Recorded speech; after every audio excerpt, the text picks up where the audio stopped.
8, 7, 6, 5, 4, 3, 2, 1. It's simply Craig on the To the hangout, welcome to the hangout. To the hangout, welcome to the hangout. To the hangout, welcome to the hangout. To the hangout, welcome to the hangout. Hey yo, see me and these dudes doing VR games, movie reviews, infused with whatever topics we choose. If we stop it, we lose, so that's why we keep on dropping the news. And you know us as a crew with the popular views. Includes X and Ray, co-host Bree, Millie, SC, and I'm Bryce, so you know we really bringing it live, us 5 in the hive. You liking this vibe? Then hit the thumbs up, like and subscribe. To the hangout, welcome to the hangout. I know you want to go. To the hangout, welcome to the hangout. To the hangout, welcome to the hangout. Come and have some fun. To the hangout, welcome to the hangout. No matter where you're from. Hey, what's up, y'all? What's up, man? Back up in the building. We back up in headquarters. You know what I'm saying? This is what we do. This is where the magic happens, as they like to say. That special room where the magic happens. You know what I'm talking about? We are back, hangers. Man, listen, I missed you. It has been a whole week. Y'all got to stop doing this to me, man. I got to see y'all more than this. I can't do it for a whole week, man. I just missed y'all so much, man. Oh my God, man. So much stuff be happening. Everything, yo. I mean, movies from BMT news stuff, man, to hip hop facts going on. Everything be going on, bro. And I tell you, man, just having to wait a whole week to talk to y'all, it's torture sometimes. But we are in the building. We here to bring this positive energy to you, man, to make you smile. Just make your day just a little bit brighter, baby. You know what I'm saying? And today, November the 18th, we are almost out of this month, y'all. We are almost to Christmas and New Year's and 2024. Man, hey, I don't know about y'all, man, but this year has gone by in a blink, yo. I'm telling you, it's been so fast, man. So, and again, we just started off this year, you know what I'm saying? The inception of the Hangout experience and everything like that. And I got to tell you, man, it's gone by so fast, man. I don't know, man. We got to do a review of the reviews, man. I need to go back and just look at our little timeline from February all the way to now, man. Cause yo, it's been definitely a journey, but it has been fun. I've had a lot of fun with you guys, man. I have enjoyed being the host, having my co-hosts here with me, man, doing our thing, man. Everybody's been holding it down. You know, we've created new shows. We got that X-Ray Vision popping with X the Unannounced and Country Boy Ray doing their thing, you know. Oh my God, yo. So we in the building, man. And listen, y'all know how we do this, so you might as well get used to it. You know what I'm talking about? It is that PRICE. And unfortunately, I don't have that boy on the left side of me because he has some things going on. He could not make it with us today, but he is definitely here in spirit as always. And y'all say it with me, man, because you know you got to say it thrice because it's so nice. That SC. You know what I'm talking about? SC. Hey, you know what I'm saying? Nice, you gotta say that thing thrice. You know what I'm talking about?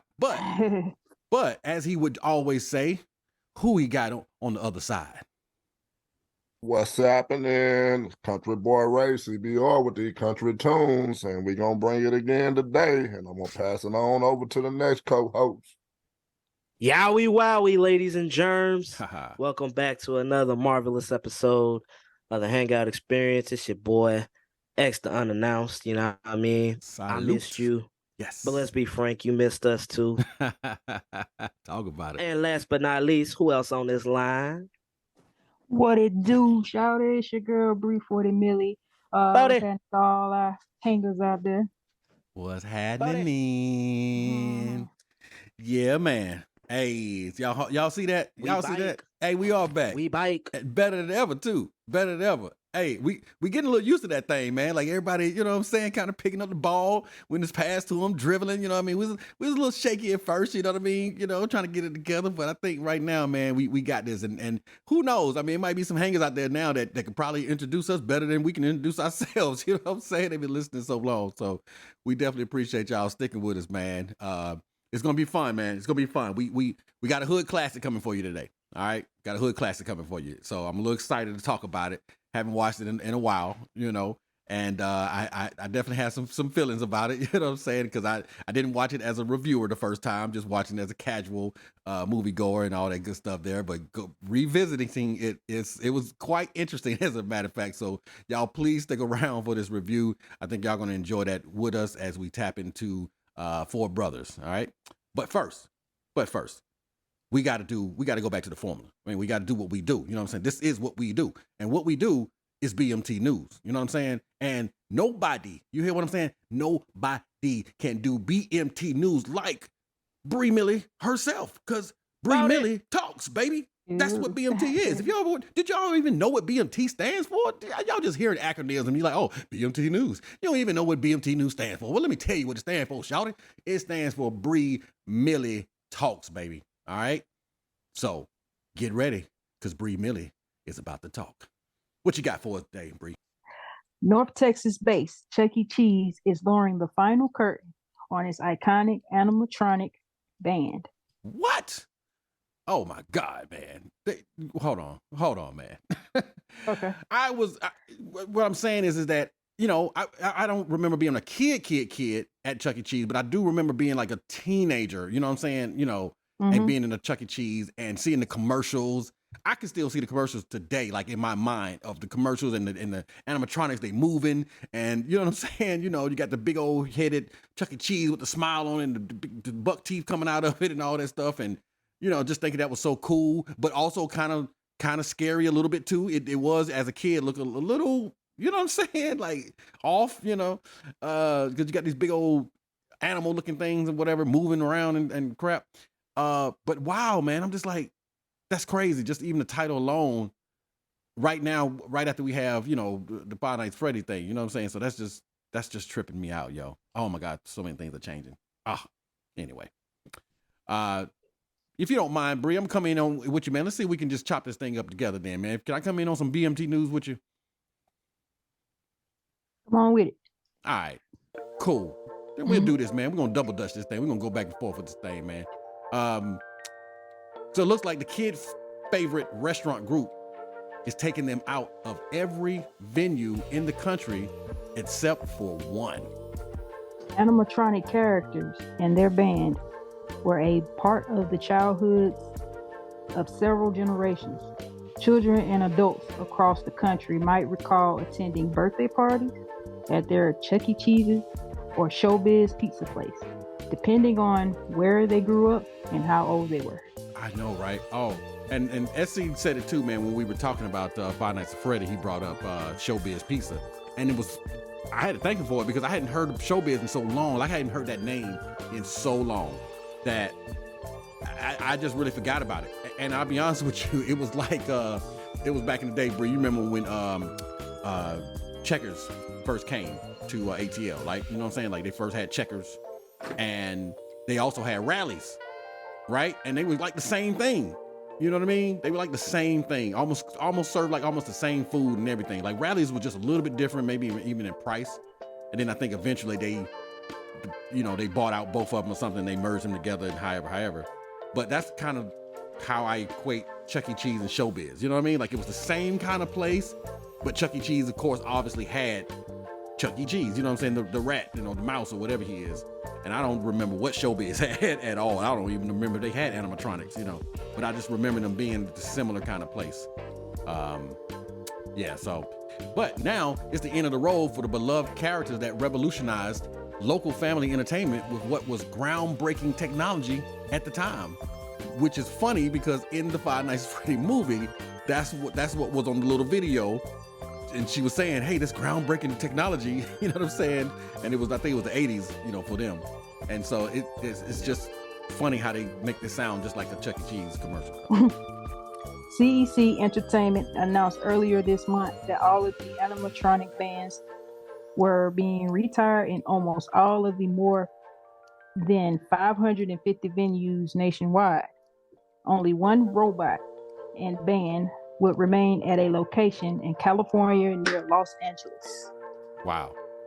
Why does LA get to have, you know what I'm saying, the last band of Chuck E. Cheese, man? What? I gotta go way to Los Angeles to see, you know what I'm saying, the robots do their thing? That's not fair. That's not fair at all. They could at least kept like one per city or something. Like, look, if you want to see them animatronics, then you're gonna have to go to this location in your state, and this is just where we're gonna have it. Wow, man. Okay, and we know why this happened because the announcement comes 3 weeks after the release of Five Nights at Freddy's, a horror movie featuring similar animatronic puppets. Ain't that something? Love the movie, but I hate that they making Chuck E. Cheese nervous. You know what I'm saying? So, great. The movie is based on a popular video game that follows a security guard who must survive 5 nights at Freddy's Fazbear's Pizza, a restaurant seemingly inspired by pizza chains like Chuck E. Cheese and Showbiz Pizza Place, while the animatronic characters come alive and try to kill him. Wow. Seemingly familiar, huh? I know, right? Seemingly inspired by, directly inspired by them.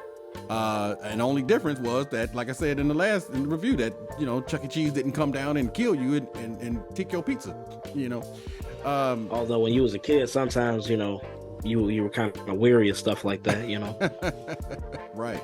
And like I said, as a, and like I said, I think I was like a teenager, like mid-teens, whatever. And so it was still creepy to me. You know what I mean? I didn't run up on them. You know what I'm saying? I didn't want to go pet them or give them high fives or nothing. I just kind of look at them from a distance, like, okay, you just stay where I can see you. Little strong side eye, like, hey, you over there? I'm over here. There's my exit. Stay where I can see you, big dog. And no sudden movements. Yeah, there's the exit over there. There's an emergency exit to the right. If it go down, I know how to get up out here. Yes, sir. There you go. Oh man, good stuff. Chuck E. Cheese is. I don't mean to cut you off. It's a game called it's an app you can download called Roblox. I hope I'm saying that right. What you know about that, Ray? What you know about Roblox, man? Talk about that Roblox, bro. I'm sick of Roblox already. That's why I asked. Oh man. Why you sick of it, man? My kid woke up this morning wanting to play Roblox. 6 o'clock in the morning. Oh really? Okay, yeah. Roblox. He like, don't say Roblox to me. You can't say Roblox to me. Oh man.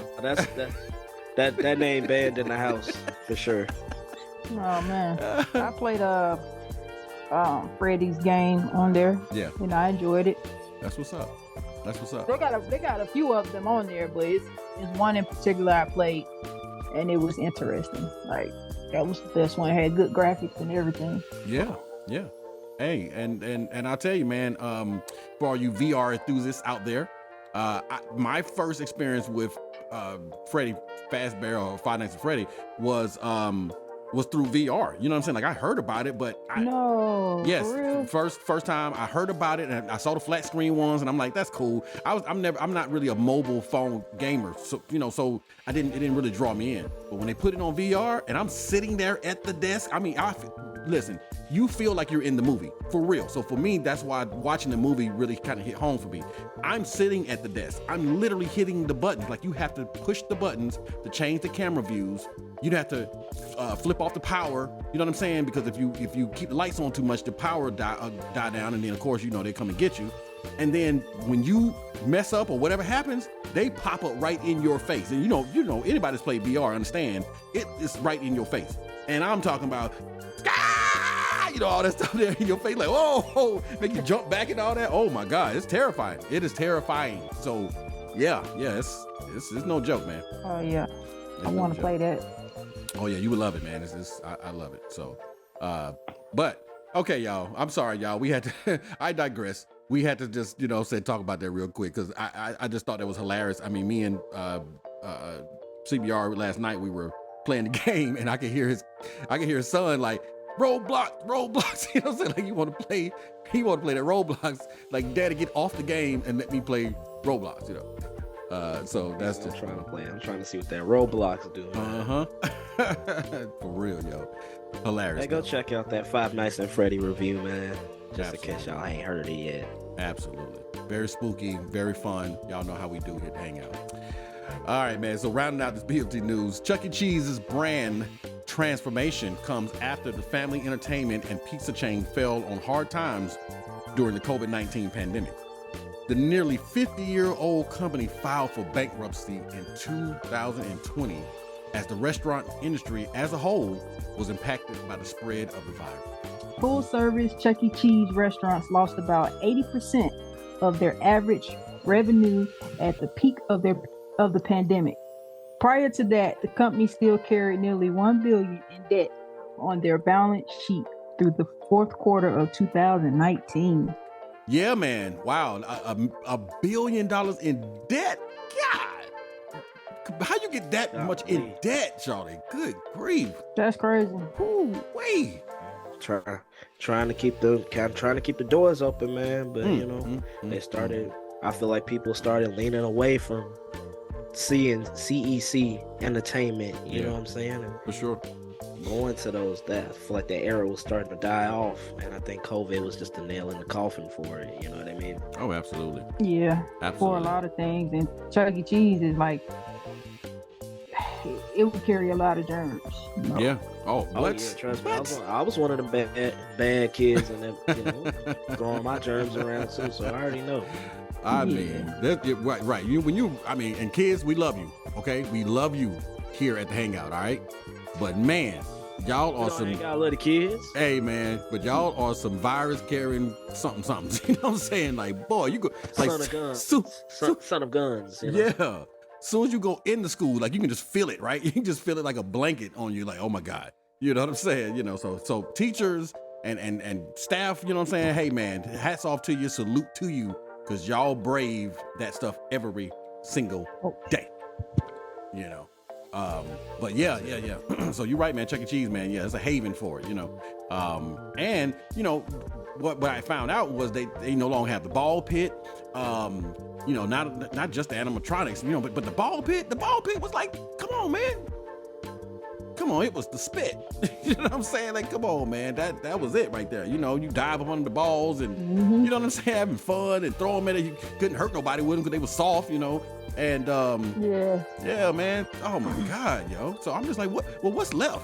You know, but I guess I can see with all the advancements in technology and everything like that, people aren't going out as much. You know, kids don't use their imagination as much. They don't play as much. They play on phones and, you know, computers and consoles and everything like that. So going out to actually physically have fun, you know what I'm saying? I can see how that was probably a dying art, you know, in a sense. And like you said, you know, this just being the nail in the coffin, you know what I'm saying? So it was just destiny, you know, it was going to happen regardless whether the pandemic hit or not. It just seemed like it sped it up, you know what I'm saying? You know, the process of it going out. So I guess they held on for as long as they could. Chuck E. Cheese, listen, for everything that y'all did, you know, for me as a kid, you know, brought the excitement and the wonderment of like, oh my God, look at those characters and you know, and just going somewhere where, you know, see, here's the thing. This is the thing about Chuck E. Cheese. It's made for kids. You like you as an adult have no business going to Chuck E. Cheese without a kid. You know what I'm saying? So, you know, it's for kids. Know it. This is our land right here. This is for us. Okay. You know, all that other stuff has to have like a kid section, but there's no kid section in Chuck E. Cheese. The whole thing is for kids, and you could go there and feel like, hey, mama, just give me some money so I can go get some tickets. And you running around with your little big thing of tickets so you can go to the little thing and buy the little cheap little stuff that they got. You know what I'm saying? Like, you really, as a kid, thought you was getting something, but you know, they done paid a dime for that little thing or whatever. You know what I'm saying? But you done spent $20 in tickets to get that little piece of something, right? But it was exciting, right? And what's the one when you roll the balls into the little hole and stuff? I forgot the skee ball, if I'm not mistaken, is the one you roll it and it jumps up and it goes into the hole and so forth and so on. And I just remember, oh my God, just trying to nail that bullseye, yo. Oh my God, just over and over and over and over and over, trying to get them tickets to spit out, right? And you grab your whole row of tickets and you go up there and you buy that little crappy stuff, man. But as a kid, it was fun, man. It was so much fun. So I say all this, I'm a little nostalgic for it. I say all this because I feel bad for some of the kids these days, man, because your imagination is imagined for you by AI and other people that say, here kid, here's an imagination. You don't even have to do the work. Here you go.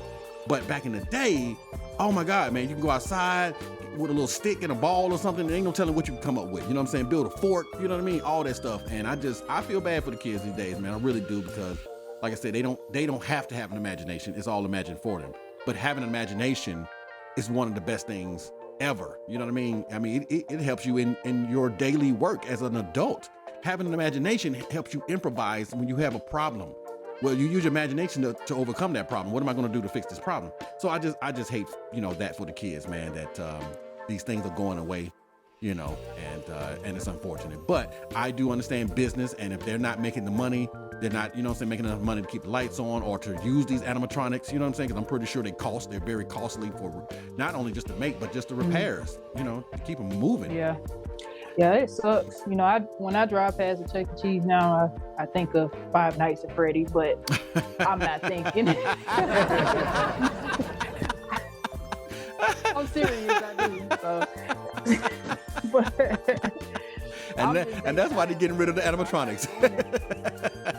Right, but I mean, I don't know how other adults with kids feel about it, but how do you guys feel about it since you have kids? Like, I know y'all might not. I mean, it's just a movie. I mean, for me, yeah, right. And I can imagine having little kids, which I guess it would probably go more for Ray now. But imagine to have little kids. I think kids now are tougher than kids were back in the day. You know what I'm saying? Because kids now have Google. True. And they can just look up stuff and say, "Oh, that ain't real." You know what I'm saying? Definitely. Yeah. Right? Would you agree, Ray? That movie not going to deter my kids from going to Chuck E. Cheese. They still want to go. They probably just like, well, look, let's just take a little survivor's kit just in case if they go crazy, Daddy. We know what to do. You know what I'm saying? We already got. They knew about the movie before I knew about it. He was telling me about the animatronics. I'm like, wow. What you know about animatronics? Right. Spell it. Put it in a sentence. Well, again, YouTube. That's funny, yo. That is funny. Oh man, good stuff, man. Yeah, man. If my kids were still little, I think they would have been brave enough to still say, and actually to know the difference between a movie and, of course, as parents, we would explain like, hey, guys, this is a movie. There's nothing going to happen to you, and whatever. But not everyone thinks that way, and I'm pretty sure there are some kids who probably were a little traumatized, like, why we got to go have pizza there? Ain't no CC's around here nowhere. No Pizza Hut. You ain't heard of Pizza Hut? I don't need no rat feeding me my pizza. But yeah, man. That is funny. But no, but sad, man, as far as our childhoods. You know what I'm saying? Even with you, X, I know you mentioned it.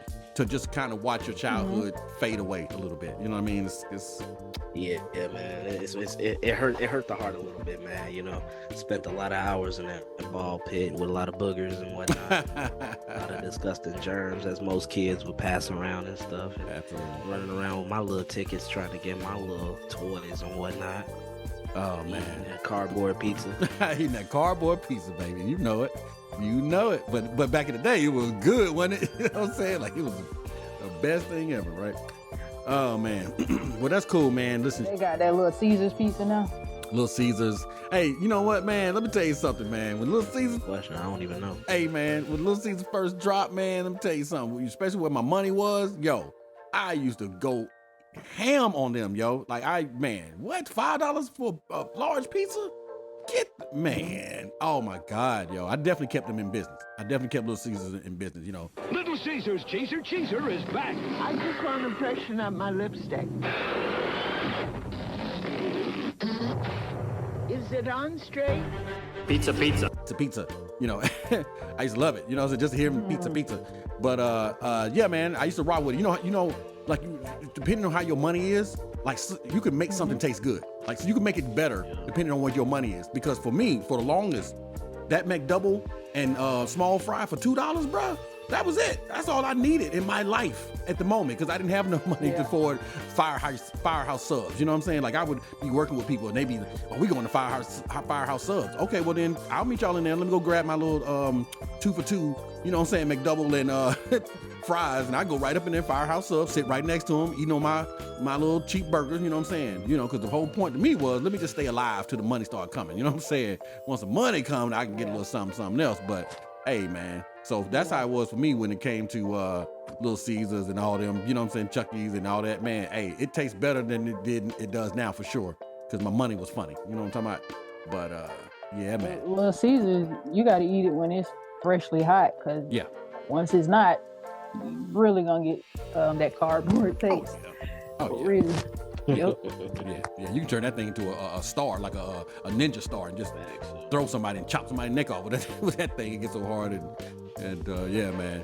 But shout out Little Caesars, man. I used to rock with him. I can't even front. But but man, you know, we appreciate you, Bree. Gotta throw a little hate. You got to throw a little hate up in there. Hey. A little bit of hate up in there. Just the haters ballers club. What was the thing on Dave Chappelle's? Oh man. Yeah, man. But nah, it's all good, man. Yeah, Bree, we appreciate you definitely, you know what I'm saying, bringing that news back. You know, this is the first BMT news we've had, man. You know what I'm saying? Since we streets informed. Yeah, since we came back from that spooky month, man. So definitely appreciate you on that. And it's funny how our last two things, you know, our Monkeying Around and this were based around Five Nights at Freddy's, man. Like that movie had an impact. It had a hell of an impact. Oh yeah. Mm-hmm. True stuff. So, man, thank you again, guys. Hey, listen, that's our first segment. You know how we started this thing off. Please stick around. We have more goodness coming your way. If you are a John Singleton fan, if you are a Mark Wahlberg, you know, Tyrese, Andre 3 Stacks, and the other dude whose name I still don't know.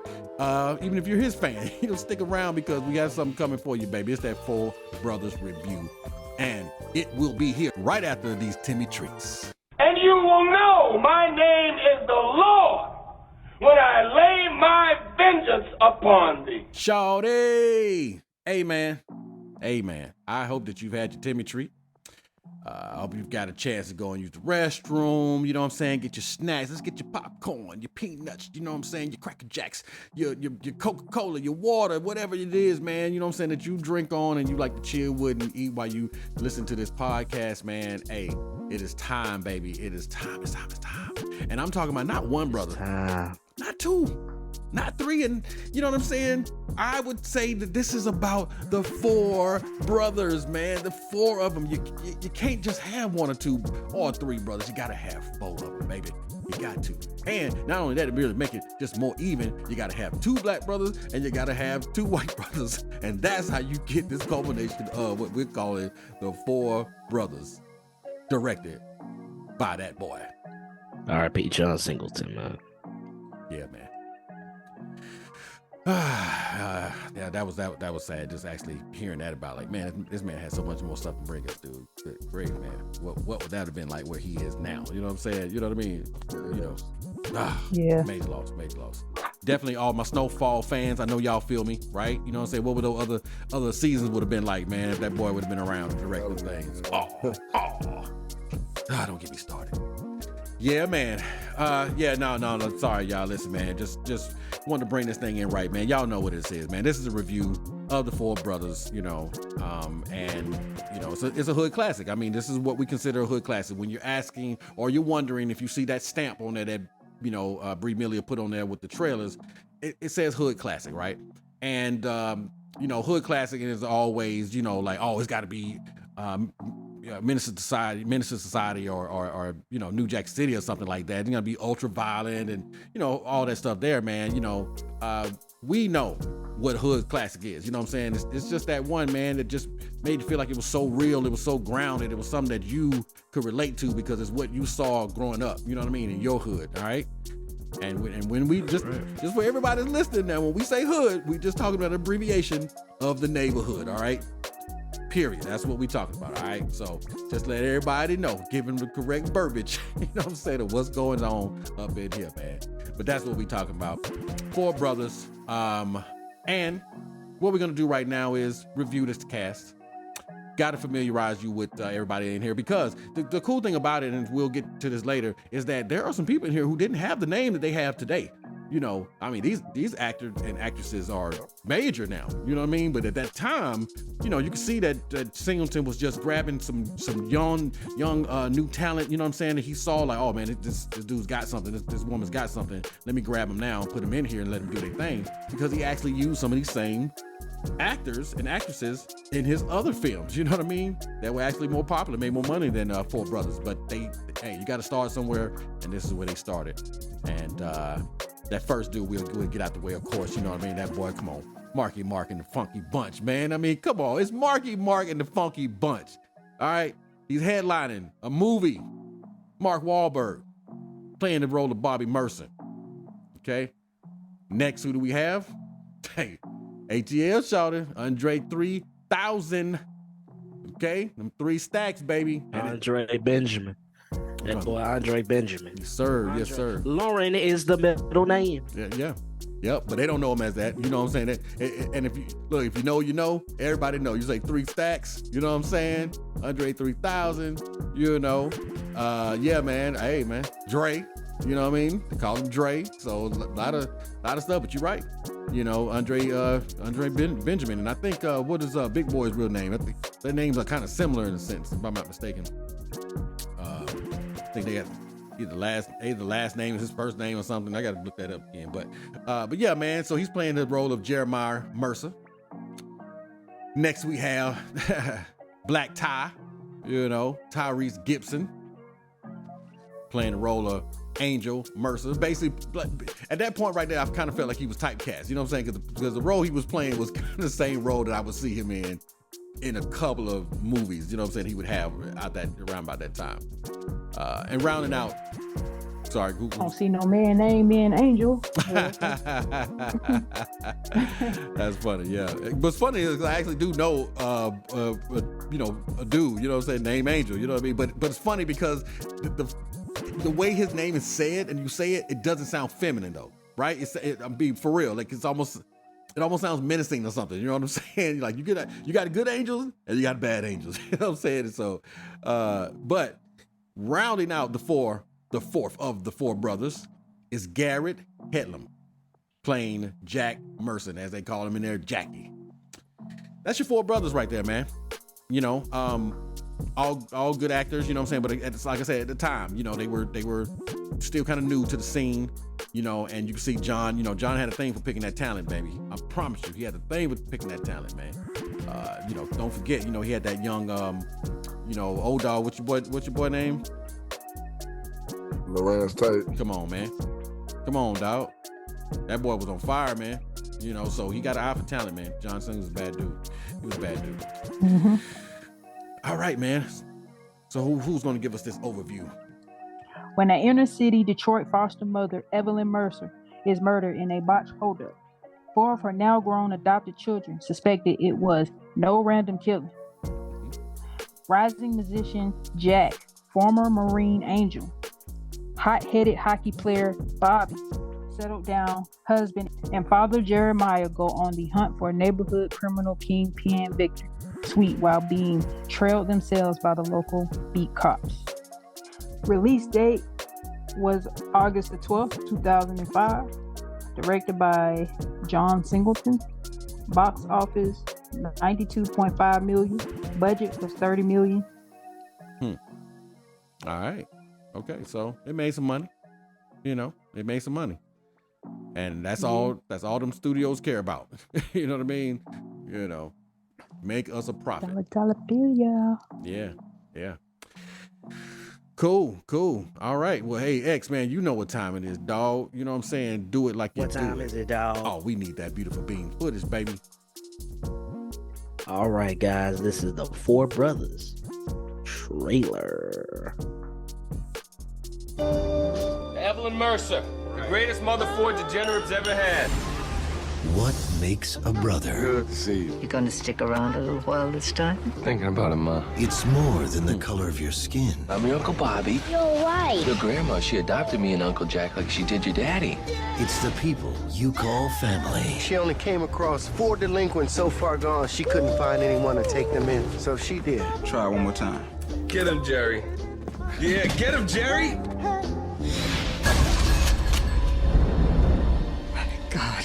forgive you.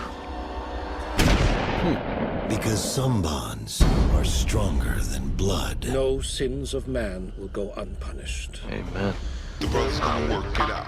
She's the only woman that ever gave a damn. The least we can do is go bang on a few doors. Be careful with my baby. Wait. What do I get? Here you go, sweetheart. Poke him with that. Oh, thanks. You're welcome. From director John Singleton. This doesn't add up. He's already got the money. There wasn't no gang shooting. There was an execution. They set Mom up. They set her up. Why would somebody hire a killer to shoot Mom? From the streets where they grew up. What's the plan, Bobby? We're winging it, Jerry. You always wing it. We're gonna get killed. What you mean, we, white boy? Excuse me. I got the rock now. My mother was shot across the street. I'm looking for a witness. Why you think cops ain't arrest nobody? Y'all fools been played. To the heights of corruption. I can't help you. All I wanted was a name. It's gonna make me turn you into the gingerbread man now. The truth comes with a price. Keep knocking on the devil's door long enough, somebody gonna answer you. Jack! Y'all just gonna shoot up the whole town because y'all mad? Why not? Who are you protecting? Mark Wahlberg, Tyrese Gibson, Andre Benjamin, Garrett Hedlund. Just want to talk to him. My brother. These are my brothers. Paramount Pictures presents We still family, right? We're a real family. 4 Brothers. I just wanted to talk. Let's go talk to him now. All right. Yes. Thank you, X. Appreciate that, dog. What a trailer, huh? No problem, big dog. Man, it'd be hard for me to stay quiet through some trailers sometimes, dude. I want to say something so bad, bro. Oh my God. Trailers show everything. They show everything, and then they always show, most time they show what's not in the movie. Stuff. Yeah, they always show stuff there because it's a lot of that trailer that's not in the movie. Thank you, X. I was wondering if you was peeping that, bro. I'm like, she never said anything to the killers. You know what I'm saying? When that happened, all was implied was they found her, empty some shells into it. That's it, basically. And yeah, even the scene at the funeral. You know what I'm saying? That was something that wasn't in the movie. Thank you. You on point, boy. Because thank you. When he said amen, I said, man, he didn't. Which would have been cool. Like I'm wondering about their editing choices, because some of the stuff that they had would have been more gripping to you. You know what I mean? Like emotionally gripping and just a cooler thing to say. But I don't know. Whatever. Man. That's a good thought though. You know what I'm saying? Like, how do y'all choose what's in and what's not, especially if pieces of the trailer look like it fits the movie perfectly? Right, which is what y'all filmed it for. Right, but the decision to leave it out is kind of like, well, like you said, it could have added some depth, some emotional gripping, something to keep you in. Yeah. Which we know here, because we've talked about this before. Feeling emotionally tied or invested in the characters is probably the most important part of a movie. You know what I mean? You can have all the flash and the stuff, no pun intended, but you can have all that, you know what I'm saying, flashing lights and this whatever and CGI. But the why. Right. The why. And why I need to feel this. Why do I need to understand the motive? You're not just doing something to do it. There's something always behind the motive. So what is it? Exactly. And that's not the time to take away from the movie. It's just the fact that I think if I would have saw some of those, especially with her saying something to the killer, you know what I'm saying? Like, you want to say that, make him feel guilty. You know what I'm saying? Like, and that's just, and to show how tough she was to say, God's going to forgive you. You know what I mean? That was showing more to her character, because obviously, as we saw in the movie, she was just very loving of kids that went astray.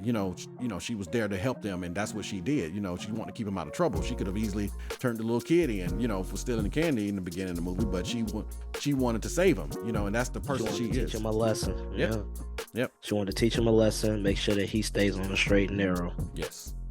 And she didn't care what your ethnicity was. You know what I'm saying? She had love for children. I love that about her. Which, got even more time with her on screen. But anyway, man, you know, that's just how we feel about it here, y'all. Here to hang out. Funny. It's also funny too, Price. Hold on before you move on. That same kid was the exact same kid at the end of the movie that asked Bobby, "Is Evelyn coming back?" Is Evelyn coming back? Yep. Wasn't that cool, bro? How they brought that back? Yeah. And I'll tell you another thing too. It's funny you saying it because I don't want to forget this now. Now that you done brought it up, bro, I was gonna wait, but that one scene when they're all at the table and they all have their moment with their mother in their memory. Mm-hmm. He didn't have one at that moment.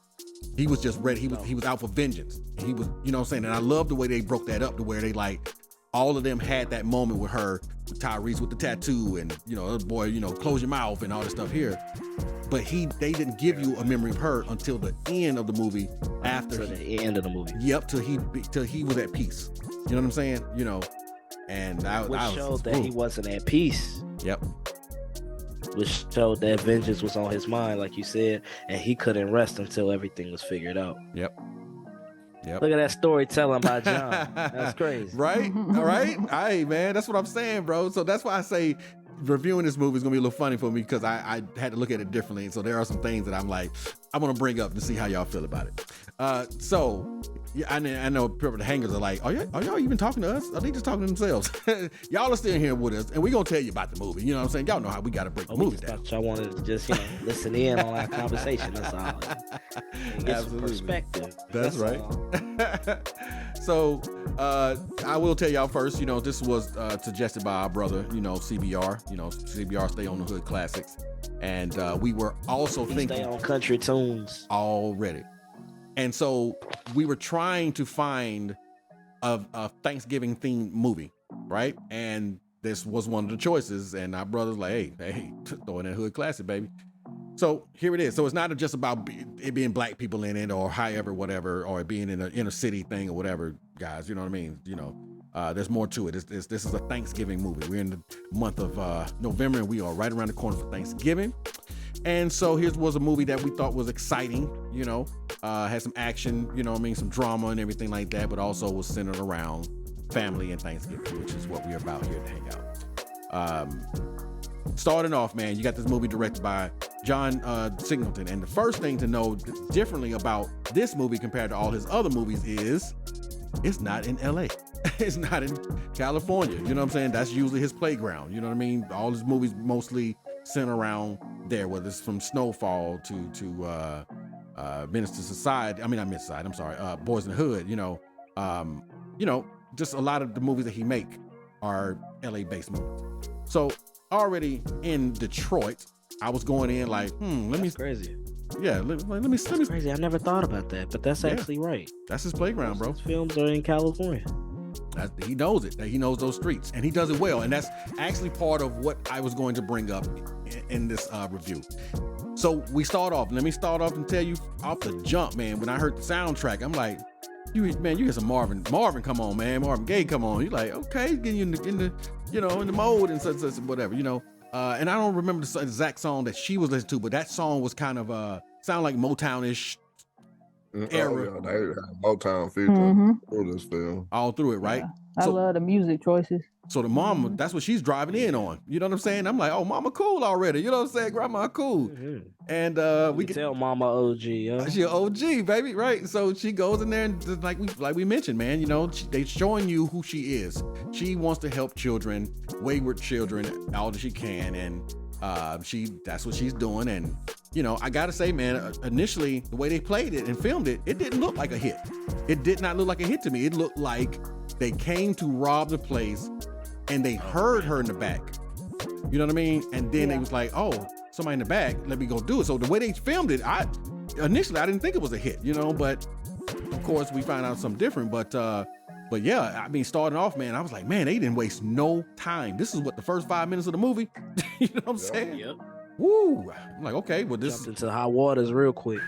Like, this what we doing? All right, man. All right, so they wasting no time, man. And like I said, you brought it in, man. Your boy coming in on that Marvin, and I like the way they just kind of got a chance to show you everybody. You know what I'm saying? Who's who and so forth and so on. And I mean, they went straight to the funeral, man. I was like, man, they wasted no time at all. But again, we kind of know who the mom is. You know what I'm saying? What she's about. People, how she takes to people, and people take to her. And now we're getting introduced to the sons. You know, we got Bobby Mercer coming in, right? We got Jeremiah. We got Jack. And the reason why I say that is because we don't see Angel first. We're like, where's Angel at? You know, when we find out Angel didn't attend the funeral. You know, so that kind of gives you a little idea of him. You know, his emotional. You know what I'm saying? Stability in the sense, you know what I mean? It seemed like, I guess that was just a little too much for him. He just, you know, couldn't go. And that's how it is for some people. It's his flight, man. He said he missed his flight. Yeah. Maybe. You know what I'm saying? Right? We don't know that, right? Because it wasn't confirmed. He could have, or he could have just used that as an excuse to, because some people are like that. You know, they love the person, but they just can't. They can't handle funerals. They cannot handle funerals. Can't see that loved one in a box, you know? So I want to feel like that's what it was with him, and he just kind of used that as an excuse to not go.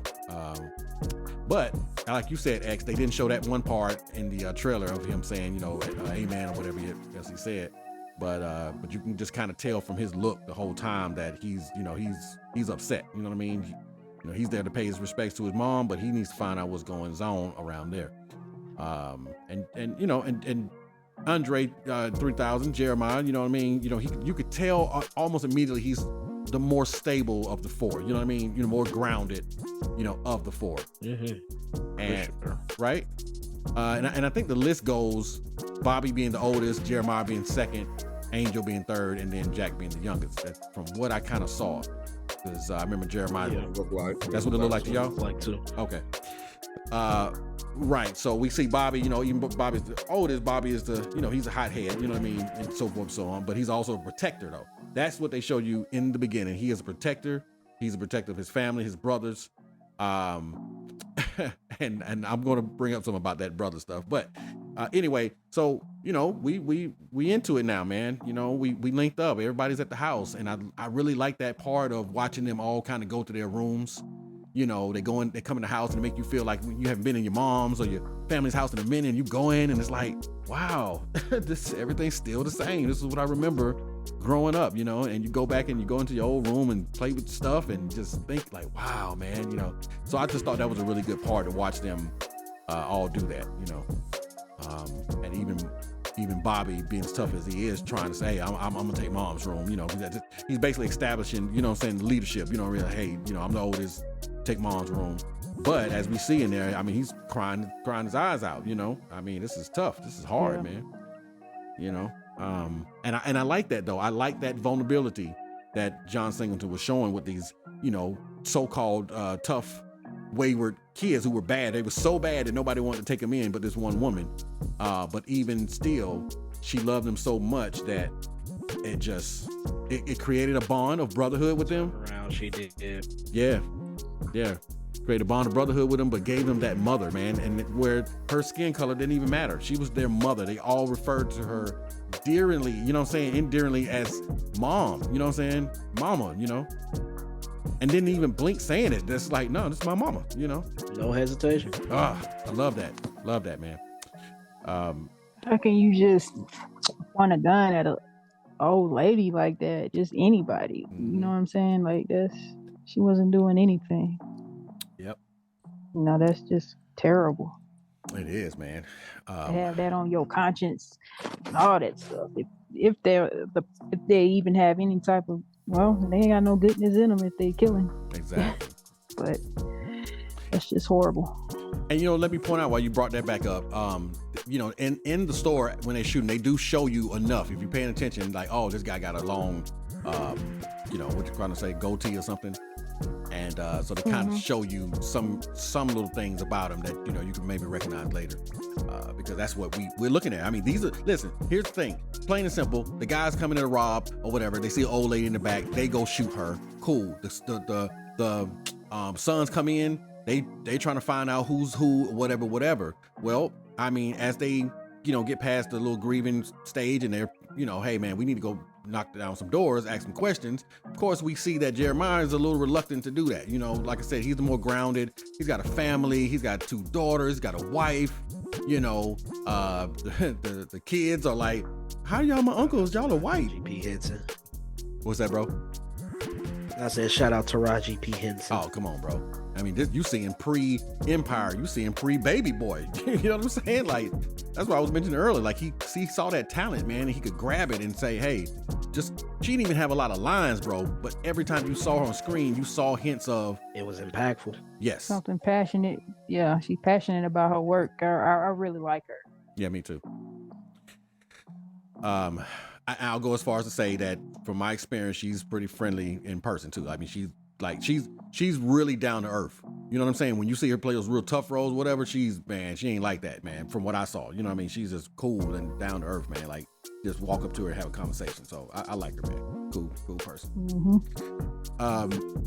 But yeah. So now it's time to get to kind of knock on some doors a little bit, you know, minus Jeremiah, which I understood, man. I'm telling you, like, some people might, man, what you mean you can roll with your brothers? And I understood that. This man is like, look, man, I got a family. You know what I'm saying? I got kids. I got people that I need to go home to. I can't do all that stuff y'all doing, man, you know. But if, you know, you need me or you find something out, let me know, so forth and so on. I was like, cool, that makes sense to me. He still stay in the city, you know. I'm like, he didn't really want to get into nothing like that. He kind of reminded me of on a Set It Off movie, Kimberly Elise, Ellis. Yep, Elise, yep. Elise, mm-hmm. Yeah. His part kind of reminded me of her at some points. She didn't want no smoke. Yeah, it's like, hey, come around here starting all that. Yeah. Right. Yeah. And as the movie goes on, as we find out more and more that he was the one that basically stayed around taking care of mom. You know what I'm saying? So he would be the more grounded one, because, you know what I'm saying, he's there with her to keep getting those lessons, and you know what I mean? Everybody else kind of going off in the world doing what they do. So that makes sense to me as I'm thinking about that. So yeah, man, but it's time to knock on some doors now, man. So the three brothers, you know, Bobby, Jack, Angel, they're going around town. Let's find out what's going on around here, man, you know, and not to dwell on too much, you know, but we find out that basically the guys who did this, you know what I'm saying, you know, the cops were lied to, basically. They chose somebody to say, hey, you know, these gangbangers and and blase. Well, you know, we find out that wasn't necessarily true, which causes some deeper investigation, and ultimately they catch up to the guys, you know. And of course, I saw this part. I was like, it's funny how they trying to make Jack seem like the youngest and not as smart or whatever the other one, because he's literally pointing at the guys. Hey, there they are right there. So now that they can see that somebody's coming after them, so it causes them to run. They can run away. Yeah, I'm making direct eye contact with you. I'm showing you that I see you, and I'm gonna come for you. Let me just alert the people that I came here with. Oh my God, yo. So I was like, okay. Hey, check the door. Oh my God, it's 3 random people that are probably gonna come look for us. We should get out of here. Right. Them guys mean business. They look like they mean business. Yeah, we should run. First, we should shoot at them first, because we don't know, just in case. Oh yeah, we need a distraction. We need to divert them off our trail. Oh, Lord have mercy.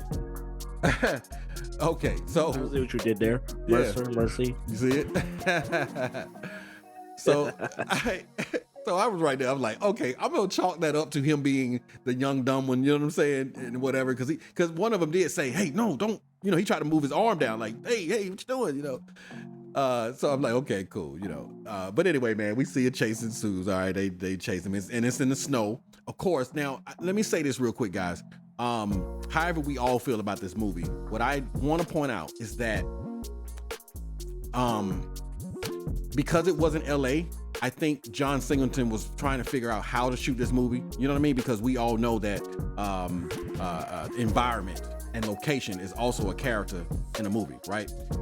So Detroit with the snow and you know what I mean? They don't have that in LA. They don't have to have snow chases, right? You know, they chasing each other, but they're chasing each other in the snow. You know what I mean? The car sliding and you know what I mean? All that stuff there. So I was just like, wow, you know, I'm trying to look at how John is adapting to shooting somewhere outside of his element, basically, you know. And so I thought the snow thing was cool. I'm like, that's cool. That's a change up, you know, trying to chase somebody down and your car sliding all over the place. You know what I mean? They sliding, you know. But it was cool, you know. It was fun at all. Right. That was a dangerous scene. Like that was dangerous. Yes, it was. Imagine being trust outside. me, as someone from the Midwest who driven in a blizzard. It's not fun at all whatsoever. Not being able to see the road and sliding everywhere. Right. So I thought that was cool. I was somebody sitting in that car there, like when that happened, they had hit them. Well, so they spent them out. Didn't they do like a pit maneuver and kind of hit them in the back and kind of spent them out and then rammed them or something like that, right? Yeah, that's what happened. That's what happened. I was wondering, with a flat tire, and he had with a flat tire, right? Exactly. Mind you, they had a whole blowout, bro. You know what I mean? Yeah. How do you get control of that car, bro? Able to push the car. He was able to push the car as if there was still a tire, bro, on that wheel. Okay, you see what I'm saying? And then spin them out, ram them, and run them off the road, pretty much. You see what I'm saying? Bobby was a bad boy. Is that what it is? All right, Ray. All right, so you go. It's the Bobby. Gonna chalk it up. Man. That's how you gotta chalk it up to. Y'all see what's going on? Don't ding my movie. Don't ding my movie, man. It's like, nah, that's a Bobby Mercer effect. All right. Okay, we'll give you Bobby Mercer just a bad dude. You know what I'm saying? He was. You know, what was it, Bobby on Talladega Nights? He was like that Bobby. He just could he just drive that good. Okay. Oh my God. Okay, so, but I'm with you on this one, X. I feel that, bro. I'm waiting for their car to flip, for them to spin out something, because I'm like, bro, you rolling on the rims. It's sparking. His car looked like his car looked like Back to the Future. Right before he about to go 88 miles per hour, the flames coming out the back of the car. You know what I mean? I'm like, this dude about to go back in time, but he's able to control that car and do the pit maneuver and ram them and so forth. So now on that part, I'm kind of like, man, you know, I thought you wanted to get him and question him. I'm like, y'all about to kill him, you know? And then of course they get out and pop, pop, pop. You know what I'm saying? I was like, whoa, okay. I mean, there was no. So I guess what I'm saying is, were they killers before? Because they had no reservations. There was no like second thought about it. Nothing. I mean, they got straight out the car, asked no questions. You know what I'm saying? Nothing. Just pop, pop, pop. I was like, boy. So right then I'm like, okay, revenge movie. You know what I'm saying? Hey, you killed my mom. I don't even want to know nothing, but I'm about to kill you in a story. That's it. Which should have been the end of the movie, but we find out, no, that wasn't it. It goes a lot deeper than what we actually thought, because this right here was a hit. You know, Evelyn Mercer was actually targeted by someone that we didn't know at the time was the big bad of this whole movie. You know, we thought it was just the gangbangers, right? You know, came in to rob, they heard somebody in the back, they don't want any witnesses, gotta pop your lady, sorry. No, goes a lot deeper, man, when we find out that their mother, man, was such a G. She was such a G, man. She wasn't afraid of anybody, nothing, man. She stood on the side of what's right. You know, but she was also not judgmental. You know what I'm saying? She also knew how to make her kids feel, you know, special and wanted and you know, and a part of something. We find out, man, that Victor Sweet, and this is Chiwetel. Is it Chiwetel? I'm not even gonna try his last name. That ain't happening. But I'm gonna say Chiwetel. And I like him too, man. You know, he's been in movies with Denzel. Good actor. Bro, you can hold it down in the movie with Denzel. Shoot, boy, you on point, man. Yeah, man. So I definitely like him, man. He's definitely been doing his thing. Now at this time, he didn't have that name though. You know what I mean? You know, he didn't have that name. You know, and I was like, first saw him, I'm like, again, another actor. I'm like, who is this dude, man? You know, he's putting a little bit more oomph into his acting, right? You know, it's like at the end when they got the money. I like the way you do business. You know what I'm saying? Like that dude, that boy. But Victor Sweet, man, Victor Sweet. And it's funny how they always got the bad guys with some name like that, Victor Sweet, and the sweet is the last thing that he is. You know what I mean? Like that's exactly the opposite of who he is, man. That's what we find out, man. But that is the big bad. But what I didn't mention was your boy, hey man, come on, man. You know, old Terrence Howard himself. You know, he's playing the cop in here, Lieutenant Green, and he's accompanied by Detective Fowler, which I don't know how we missed this. I mean, his name is literally Foul. You know what I'm saying? So we should have known what kind of dude he was if he's Foul. You know what I mean? His name is Fowler. So, you know, they're in there, and of course he's, you know, trying to investigate. And first we don't know Lieutenant Green's motivation. We don't know, but then when we see him come and dap everybody up, and you know what I'm saying, jab him a little bit with some jokes and everything. We like, okay, he's cool. You know what I'm saying? He's one of those cops that he was from the hood. He know what it is. You know what I mean? Yeah, they grew up together. They grew up together. So I liked them. I liked them from the jump, man. That's why what happened later was hard. It was a tough one. I was like, So, but we see from the jump, man, Detective Fowler's a little shiesty. You know what I'm saying? You know, he's a little extra, you know, trying to chump off the brothers and do all that other stuff. You know what I mean? So we already see what it is with him. And not because of, you know, the color of his skin, just kind of person he is, period, you know. But anyway, now, man, Shout out Lieutenant Green, man. For sure. Did you like that character? I did, man. I thought it was...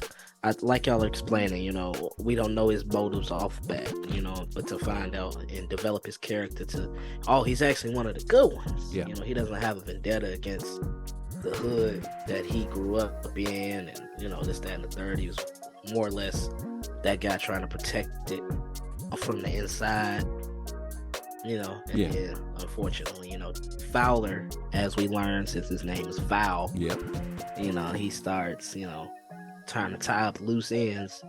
When Lieutenant Green get a little too close to the trail.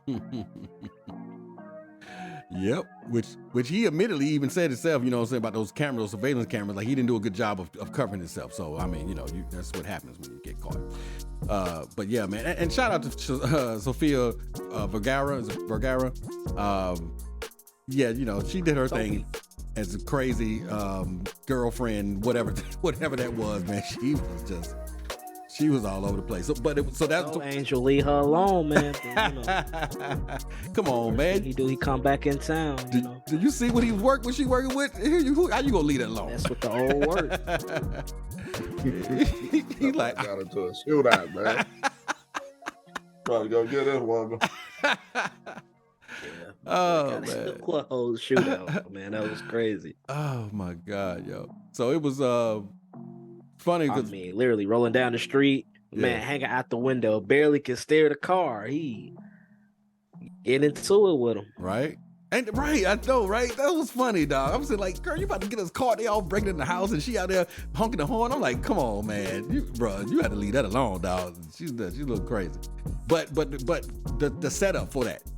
They did all of that to set it up at the end to show you that misdirection of you actually thinking that she calling to tell on him, hey, my boyfriend is about to do something and da-da-da, but she, you know, was doing that on purpose. You know what I mean? So that was cool. You know, that's kind of a little bit of misdirection right there. By that time, I'm like, this shiesty. You know what I'm saying? Like, girl, you tripping. But it was exactly what Angel wanted her to do. So, but yeah, man. Oh boy, yeah, but now we into it now, man. I mean, we are uncovering some stuff. I mean, we got politicians involved. You know, I mean, this thing is going high, and then you know we uncovering some other things, which starting to make Jeremiah look a little suspicious over here, man. Like, hey, man, what's going on, man? What you doing? You know, and it was cool the way they did his character because, like Bree brought up, he didn't want to be involved in anything, so he wasn't on screen with them a lot of times. And so it made him kind of look like he could be doing something else because, like, well, what are you doing? Why you don't want to be with your brothers, right? If you're not trying to help out, you know. So yeah, man. So I like that whole. So what I'm basically saying is, it's a pretty well-rounded movie when you're talking about action, mystery. You know what I'm saying? You know, because we didn't know what was going on. Storytelling. Yes. Yep. Yeah, it's a great story to tell. You know what I'm saying? Because you got so many components that you really are just sitting here trying to piece together. Like, okay, so now we found out the extra layer of, so it was a hit. Okay, now everybody's out for vengeance, but we think one brother, okay, he wants to stick to his grounded life. But wait, is he dealing shiesty? Is he moving weird? Could he have been the reason why it happened to him? Right. All of that, bro. All mixed in one little pot, right? Yeah. Exactly. So I like that about it, man. And so now, like I said, man, we all out here now. We doing everything. You know, saying they interrupted the basketball game. You know, that was a little entertaining in a sense. You know, I got the rock down. I got the rock now, baby.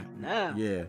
Let me say, man, let me just get this on out here. I am not the biggest Mark Wahlberg fan, okay? I'm not. I'm sorry. You know what I'm saying? It's hit or miss sometimes with him, you know what I mean? So, but I mean, I like Italian Job Mark Wahlberg, you know.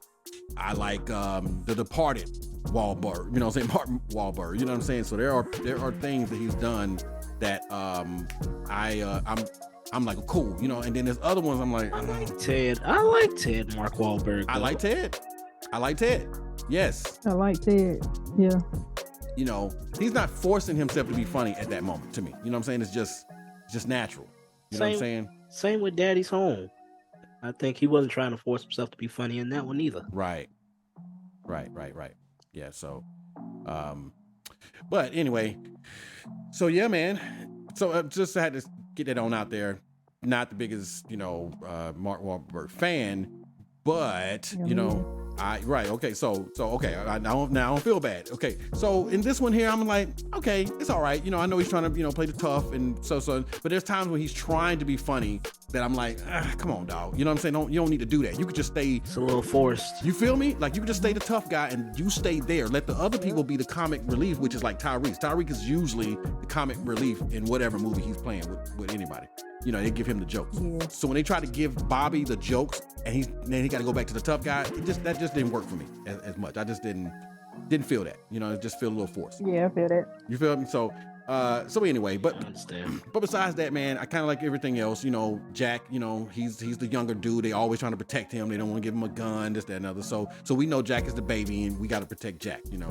I like that whole little setup. Now, one thing I want to bring up, what I did not like was that I know the movie's called Four Brothers. I know that they are brothers because they was raised by this one woman. But I didn't need a reminder of brothers every scene. Every time, I swear, bro, we could have a drinking game about how many times they said my brother.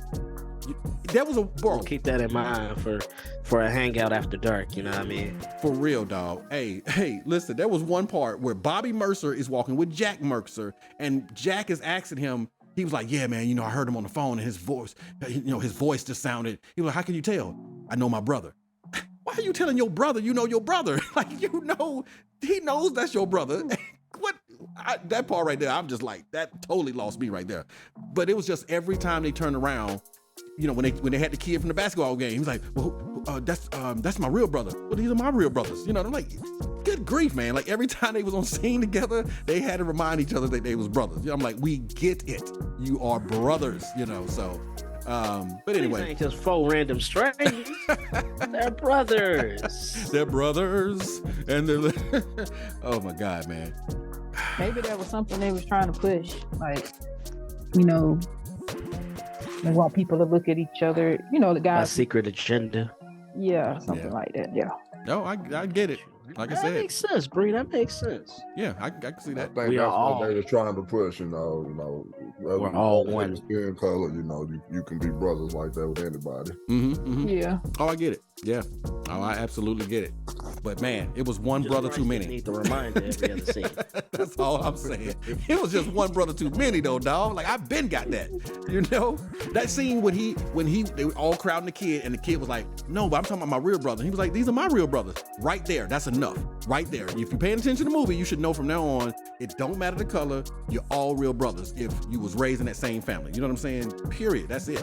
They said brothers about 6 more times after that, dog. I'm like, good grief. So I just didn't like that part. But other than that, man, I'm into the movie. I you know, like I said, man, just, you know, watching. Let me tell you something. 3 Stacks is a pretty good actor, man. You know, I'm watching him as a person that came from rapping and all this stuff here, and I'm like, he's doing his thing, bro. I really felt like he was doing his thing.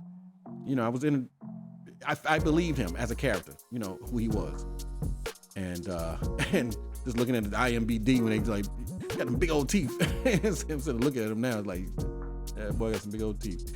But yeah, man. But nah, man. Good stuff, man. Good stuff. You know, I tell you, you know, showing how tough Victor Sweets is and all that. When he telling old boy he dumped the food on the floor and tell him to eat it off the floor, and then tell his girl, you go eat it with him. I'm like, oh yeah, you might as well. So disrespectful. He said, go ahead, have a meal with your husband. I was like, that's such disgusting behavior. Oh. So disrespectful. I knew at that moment that boy couldn't wait to turn on Vic. Oh yeah, he had to kill him, man. Once that opportunity came, he was like, "Yeah, we out of there. We finna get rid of this man." I knew it. I knew it. That scene right there is enough. It was enough. Wait. X, you thought it was enough. You thought it was enough. No. You know why it wasn't enough? Because I got to be just a little bit more disrespectful. I got to sit and tell you. My man. Man. When you go on vacation, leave your wife here with me and let me fix her up for you real quick. Let me break her in for you. Let me teach your wife a new trick. This dude so disrespectful. You saw he tried to soften it by saying, "Yeah, man, you can teach her how to cook and stuff, right? You know, stuff like that." Nah. Yeah, no, I'm not talking about that. And I ain't laughing at your little corny joke. I'm finna. It's gonna be some cooking, all right. So, oh boy. He said, break me off a piece of that funk, man. That's all I'm saying. Oh my God, bro. I was like, this dude is so disrespectful. And that was just the beginning of the scene. So then the councilman comes in and he's like, you told him my name, didn't you? I know you told him my name. Go over there and sit with the kids. Go over to the kiddie table. Like, God. Even the kids are like... That man said there's no other table. Yeah, go sit with the kids. Go sit at the kids' table until I'm done. Even the kids knew. The kids knew. You in trouble, huh? You in time out. God. I know he was like, I done got in the wrong business. Oh, man, yo. So disrespectful. That's awful. Mm-hmm. Oh, my God. But it's funny, though, man. I was just like, wow, man. But like you said, X, you knew they're going to have to turn on him. You know what I'm saying? They're going to have to turn on him. And I'm surprised that it took $400,000 for them to turn on him. Man, it should have been turned on him. Because everybody that was surrounding him was with the union or whatever. They was with the dude. So I'm thinking, like, I thought he had these other people that came with him from out of town or something, like In Too Deep. You know what I'm saying? When old boy playing God or whatever, he had his crew from Jersey. Yeah, you're right. Right. That was his rollers. But this guy didn't seem like he had anybody, because when they turned on him at the end, everybody turned on him. They were Evan's people, yo. They really came because of Evan, because they were all in the union. So I'm like, y'all been letting him chump y'all off the whole time. Like, what was it about him that, you know what I'm saying, made him so menacing? You know what I mean? So, but whatever. That part right there, I would have liked a little bit more background on him rather than just he come on the scene and it's like dun dun dun. You know, here's the scary bad guy. Okay, well, why is he so scary? Maybe that could have came when Bobby was talking about Malcolm, his uncle. Yeah, his uncle. And then him finally turning on his uncle. So maybe that could have been the way of power shift. I see what you're saying. They could have been Malcolm's boys and crew. Evan was part of that crew. And then once Victor finally was like, I'm sick of this, can't be under my uncle's thumb no more, and turned on his uncle, everybody else was like, well, if he do that to his family. What he do to us. That's a good point. Good point. You're right. They absolutely did say that. Glad y'all caught that. Boy, y'all paid attention, boy. Boy, these boys here, boy, when y'all review these movies, they review these movies, boy, they are going in. That's what's up, man. Nice. I be having my little notepad, dog. You know what I'm saying? Take a little note. Yeah, Price might miss this, so let me write this down right here just in case he missed that one. But yeah, just in case, Oh man, that's good stuff though, man. Yeah, but a good point. So, yeah, man. So I did like that they show how disrespectful he was and why he was such a bad guy. It made you hate him. Like you could not watch that and not hate that dude. You know what I'm saying? So they set up a good villain in him. But yeah, man. So of course, another emotional pull on your heart. As if moms weren't enough. They had to get Jack, man. Oh, Jack. And shout out to this. Let me say this real quick. I'm gonna just shout this guy out real quick. I honestly did not remember who this dude was. Definitely didn't know who he was at the time. And Timmy had to remind me he was in Troy. He was the cousin of Achilles, played by Brad Pitt. And I'm like, right, you are right. And I did like him in that movie, but I just didn't know who he was at the time. So to me, he was like a one-off type of dude. I'm like, I didn't know who this dude is. But as she pointed out, I'm like, okay, he has had some good roles with some other good actors and everything like that. So I don't know if I cared about Jack as much as I cared about the rest of the characters. I wanted to ask that about, from y'all. Did y'all care about Jack as much as you cared about everybody else? Yeah, man, because you got that sense of brotherhood, even though they kept reminding us about brothers. This, that, and the third. Brothers. But you really kind of, I felt for the Jack passing scene, man, because I felt that they were really trying to be protective of Jack. Yeah. They didn't really want him in that life like that, or doing the things that they were doing type stuff, but he was always around. So they was like, well, at least let's protect him in this. Right. So I felt it, man. Even watching it back, like knowing the scene was coming, man. I'm like, oh, it's a snowball thing. Here it comes.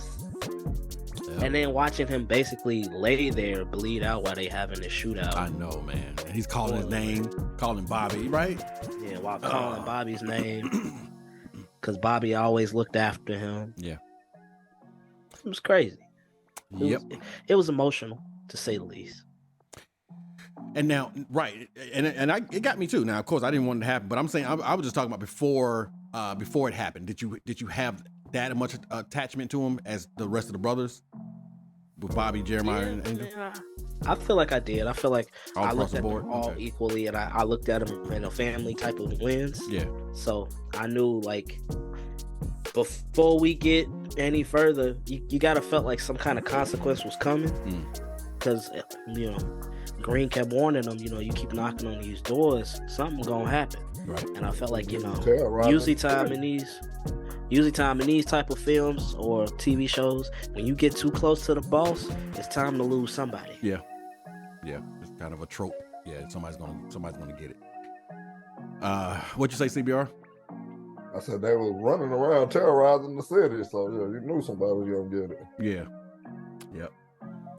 They were just causing havoc with Detroit.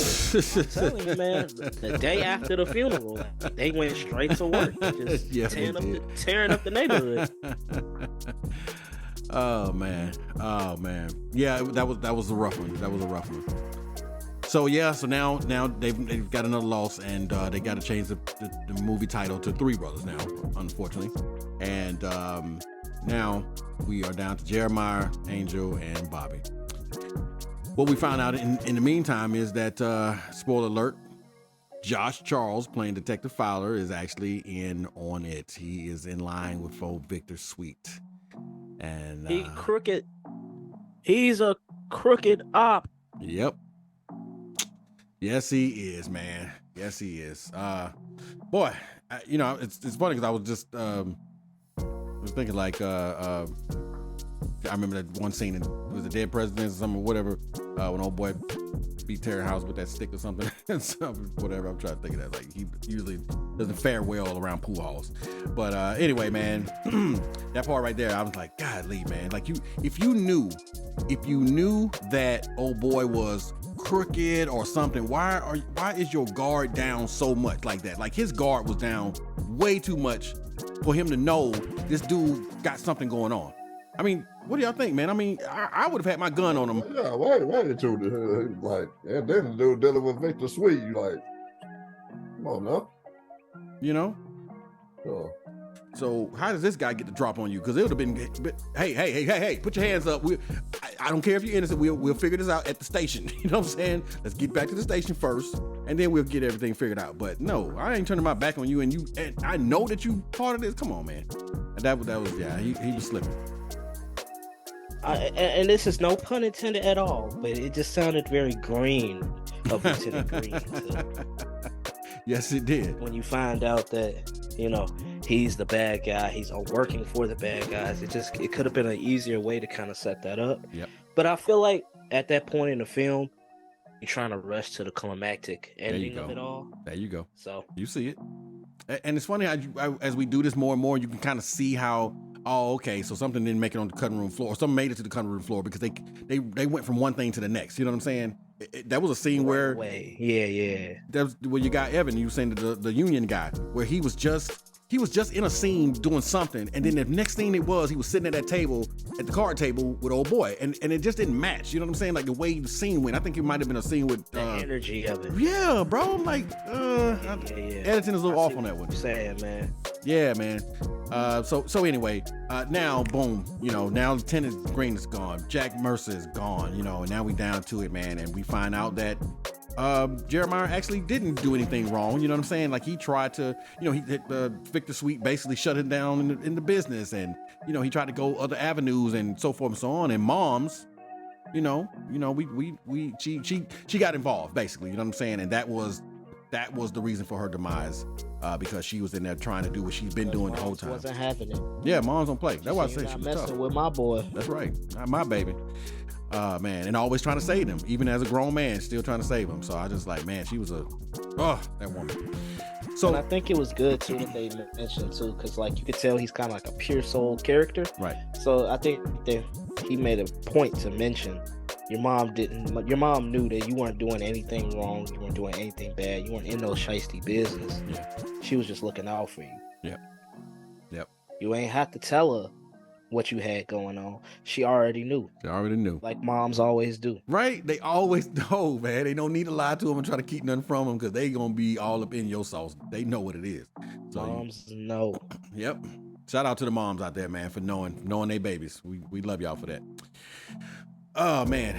So yeah, man. I do like the part, you know what I'm saying, when we get to the end, you know, of course, you know, we thinking, man, you give them that money, you gonna blow your brains out and such, whatever.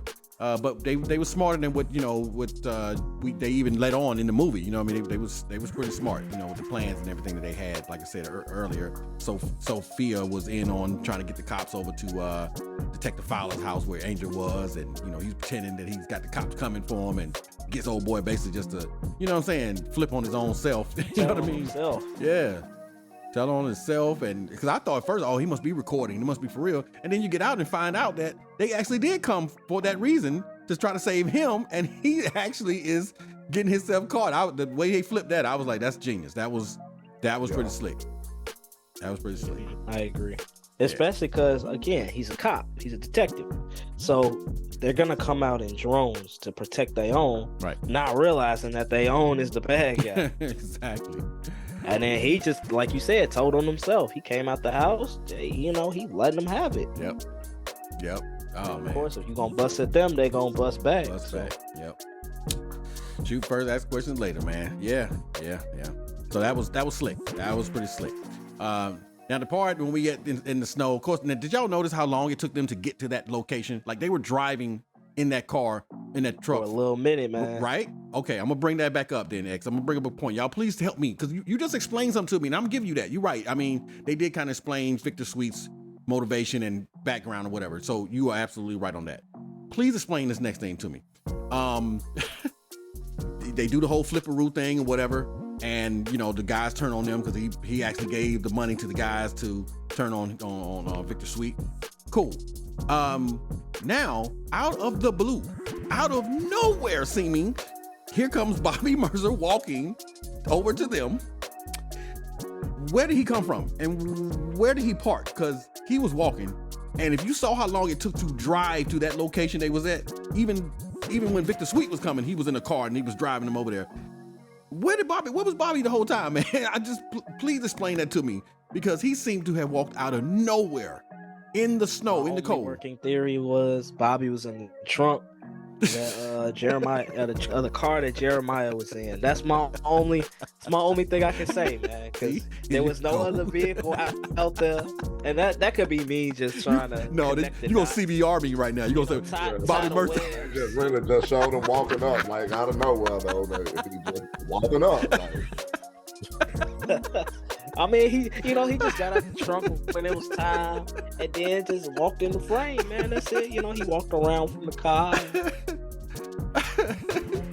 Y'all feel me on this, dog? Come on. Distracted, you know what I mean? Come on. They might as well have doves flying from behind him, dog. That whole point was just to have a dramatic intro scene into a fight. Entrance. Like, give me the doves then. He said, now which one of y'all gonna be man enough to do it? Oh, long silence, and then he just look out into the distance, and then he go, and then you hear that. He walking in like Clint Eastwood in the Western or something. Literally like Clint Eastwood, dog. He's a bad man. Hey, that's the tagline of this review. Bobby Mercer's a bad man. Hey, that's his initials literally is B&M. You know what I'm saying? For bad man. So I ain't mad at you, Bobby Mercer. Oh my God, he ain't take an Uber, nothing. No Uber, no nothing, no Lyft, nothing, bro. He just pop up out of nowhere. No taxi, no nothing, bro. I'm trying to tell you. Oh my God, yo. Okay. Bobby Mercer, bad man. Well, that's what happens, man. And of course, Bobby comes in and puts them hands on that boy. But I mean, they do show Victor Sweet got a little squabble. You know what I'm saying? They ain't, got a little something. He got a little something. So I like that. I'm like, okay, cool. Don't make it so easy, Bobby, to come in and just do him like that. They could have done that in the beginning of the movie. We could have saved all this time, you know. But yeah, they put him down, and then here's the thing, and I don't know. I need to talk to somebody from Detroit.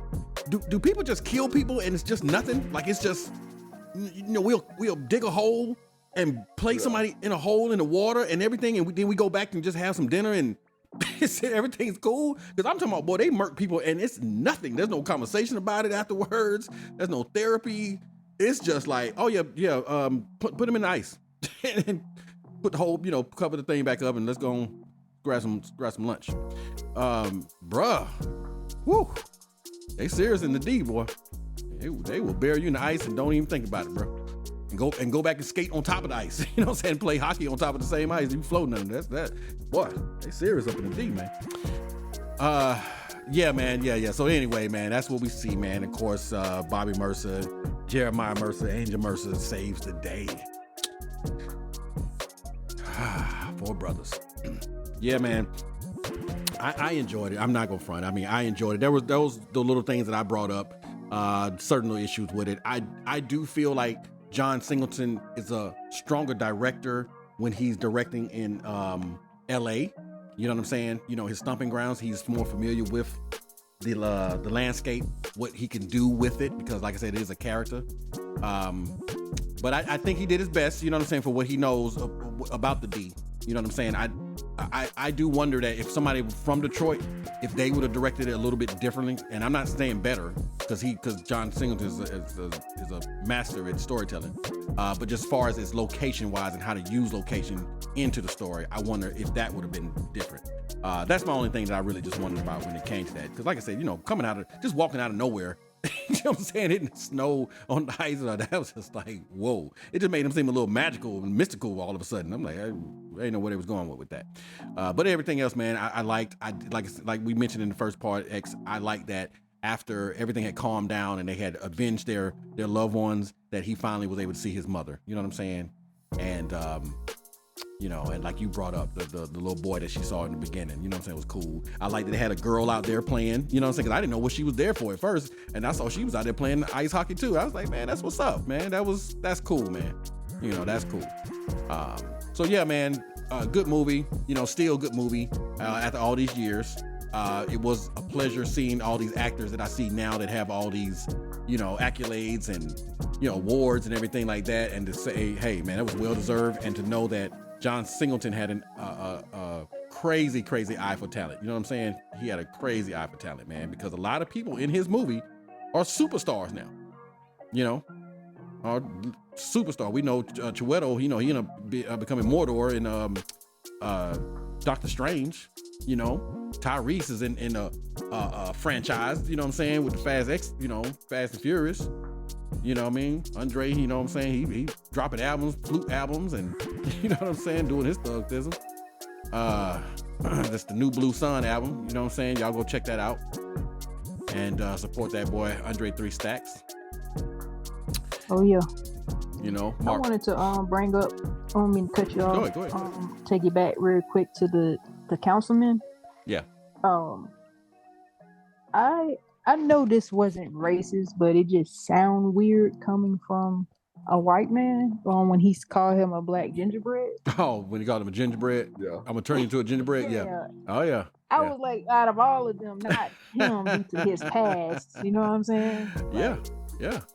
He doesn't have the greatest past, so it's like, I would rather it have came from someone else in the group. Yeah. You know what? It's funny because he actually dropped the N-word. You know what I'm saying? He actually did on one of them parts. But it was funny because I think I did hear it too. Oh, he did, ain't no doubt. But I understood why they was trying to say it. Basically like they didn't, like, he looked at himself as, he's black, they're white, I'm black, we're brothers, we talk this way with each other. You know what I'm saying? I'm not racist because I'm one of you, and so forth and so on. You know what I'm saying?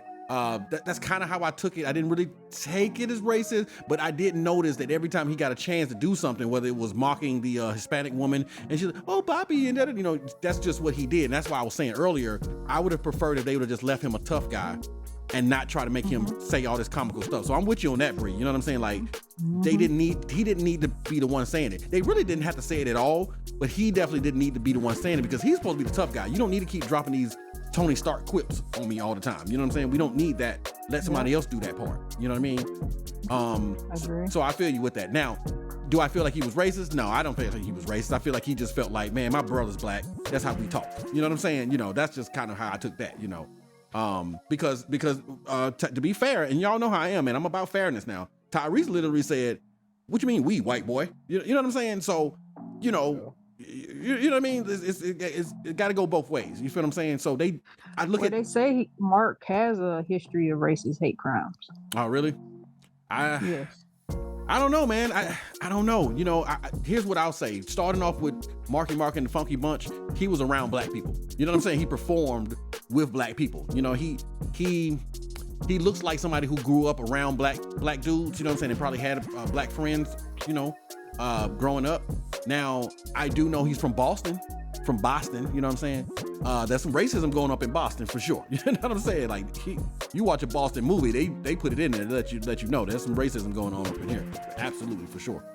I don't know, man. I don't know Mark Wahlberg like that to be around him, so I don't want to judge him too much. You know what I'm saying? And base it off of what the hearsay is. I would have to be around him, just like I told that story about my man. Was from Two and a Half Men. Charlie Sheen. Charlie Sheen was, Charlie Sheen's this and Charlie Sheen's that. He's an a-hole. He's you know what I'm saying? All of this stuff. And like I said, when I met him, absolutely was not my experience. I saw him do something that cannot be considered an a-hole if that's who you are, And so I try to reserve my judgment a little bit, I guess. I don't know, man. I don't know. He was hip hop. You know what I'm saying? Mark Wahlberg was hip hop at one point in time. Like he did a lot of hip hop stuff. He was rapping. If you looked at his bandmates, he had, black bandmates. You know what I'm saying? So I don't know, Bree. I don't know. Now, has he probably said some inappropriate stuff? Probably. Did he mean it that way? I don't know. But maybe the people around him got offended and said, "Hey, you shouldn't be saying all that." You know what I'm saying? And then the story got out and said, "Oh, he's racist." I don't know, Bree. I probably would need to do a deeper dive on Mark Wahlberg himself to find out. Yeah, it's some articles online that I seen. Something about he was harassing a group of mostly the black kids and tried to get the white men to join around he harassed another group of mostly black children around the age of 9 or 10 at the beach, gathering other white men to join in racially abusing and throwing rocks at them. So that was okay. I don't know what year that was. Yeah, I had to do it. It says 1998. You have to do a deeper dive into that and really kind of see. Here's what I'll say to be fair. I'm not trying to bring up nobody's past like that. No. It could have changed, but no, I get it, and that's what I was going to say. To be fair, is that even myself as a younger man or whatever, I don't do some of the things that I used to do as a young person. You know what I'm saying? I've learned certain things that was wrong. I shouldn't be doing that, and I changed as a person. You know what I'm saying? And so I want to hope that if that's true, and if that's how he was at one point in time in 1988. That he has grown up and he has realized that that's not the way you need to be, and that the things he's done now is in forgiveness for the things that he did at that time. You know what I'm saying? And that he changed as a person and as a man. Yeah. That's what I want to hope. So, but yeah, but no, it's a good point, man. I mean, listen, like I said, we keep it real here, man. And if that's what's out there, that's what's out there. It's not like we trying to be messy. That's what's out there. You know what I'm saying? So, and somebody listening might be like, go ahead.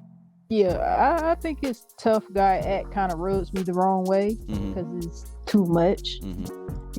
But in this movie, he kind of did too much. But I would have wanted to be like that if somebody killed my mom. You know what I'm saying? Oh, yeah. Like I want to find out. So, but I've seen other roles where it can be. I'm just not into his movies, but those little tough guy acts might rub me the wrong way a little bit. Yeah. I get it. And he plays him so well. I mean, it could be really, is. Sometimes when you play something good, that's who you truly are. Yeah, sometimes it is. Yeah, man. Mm-hmm. But yeah, and you know, again, like I get it. You know, they're supposed to be wayward kids. You know what I'm saying? They grew up with rough past, past and everything like that. They're not supposed to be good guys in a sense. You know, they were supposed to be bad guys who this mother helped keep them stable and pointed toward the right direction. You know what I'm saying? And as they grew up, they still kind of got into stuff, but not as bad. And I think Jeremiah ended up being the most sensible, grounded one, which is why, you know, like he said, I took care of Mom. I was here. Where were y'all at? You know what I'm saying? You know, I'm the one taking care of her, you know. But anyway. Yeah, man. So that's pretty much it, man. The wrap up of the review as far as discussing the movie and everything like that. And you know how we do. You know, we got to put some numbers on this thing, man. All right. So Ray, I tell you like this here, man. You brought this up, man. Let's get you to start this thing off so far, man. What do you think? Yeah. Okay. Good movie. I enjoyed the rewatch. Liked the story. Up in a nutshell, I give it a 9 out of 10. Oh, strong. Boy, that boy out the gate. Woo. Okay, well, you gonna put the pressure on us, man? And now we do anything lower than a 9, and we look like, you know what I'm saying? Oh, y'all didn't like the movie, huh? All right, 9 out of 10. That's what's up, dog. That's what's up. All right, Bree, you just laid some information on us. Coming for me. Yeah. I felt it. Yeah, okay, buddy. I like the music choices. Sure. Yeah. Agreed. Some things I didn't like when they went to the bar, the younger guy pointing at the guys. Mm-hmm. It's like they're gonna want to know why you pointing at them. You just all in the open, just staring right at them. And then another time when he was chasing, I can't remember who he was chasing, but he called the name of the person he was trying to approach. Mm-hmm. And then he started running. Like, why did yeah. Yes. You know. Oh my God. Thank you, Bree. That drives me crazy. That was the black dude who ended up dangling by the rope and like. Yeah. Oh my God. And it's funny. How did we miss that, y'all? Who keeps a rope in their apartment just in case they got to rappel down the window? Like. I was like, somebody that's on the run, dog. Somebody that's got somebody looking for him. He prepared. He been watching too many movies. And then by the time they got to him, he sicked his dog on him. Oh my God, yo. Oh. Yep. You're like, don't shoot my dog. Right. I'm gonna shoot your dog. I'm gonna shoot your dog if your dog trying to bite me, man. Right. It's common sense. Yeah. I know I'm coming for you, but still, you sent your dog out. Them dogs gotta go. That's crazy. Oh my God. Yeah. And now, was he just so nervous is why he missed every last one of them dogs? when he was popping off, he shot about 5 times. He missed. That's what I was thinking. That was crazy. Still got bit. Okay. All right. And Tyree's girlfriend, I didn't really like her role. I felt like she was doing too much for her role. Like they had her doing too much. It wasn't her, but I didn't care for it. So those are my little takes. But other than that, it was good. It was a good movie. I would rate it as don't be afraid to say it. For things that irritate me. You ain't gonna break CBR's heart. Go on, say it. Just go on. I really don't know what to rate this, so I'll go based off those little things that irritated me. Because when I see those little things, I want to stop watching it. I get it. It send my anxiety through the roof. So come from your gut, Bree. Just tell the truth. She don't want to break his heart. She don't want to break his heart, Sean. I'm gonna give it an 8 though because the movie was good. Okay. I'm gonna give it an 8. That's fair. It as an 8. Yeah. That's fair. All right. You good, Ray? That's good.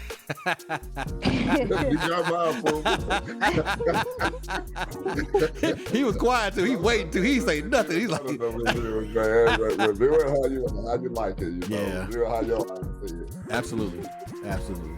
For sure. Oh man, that's hilarious.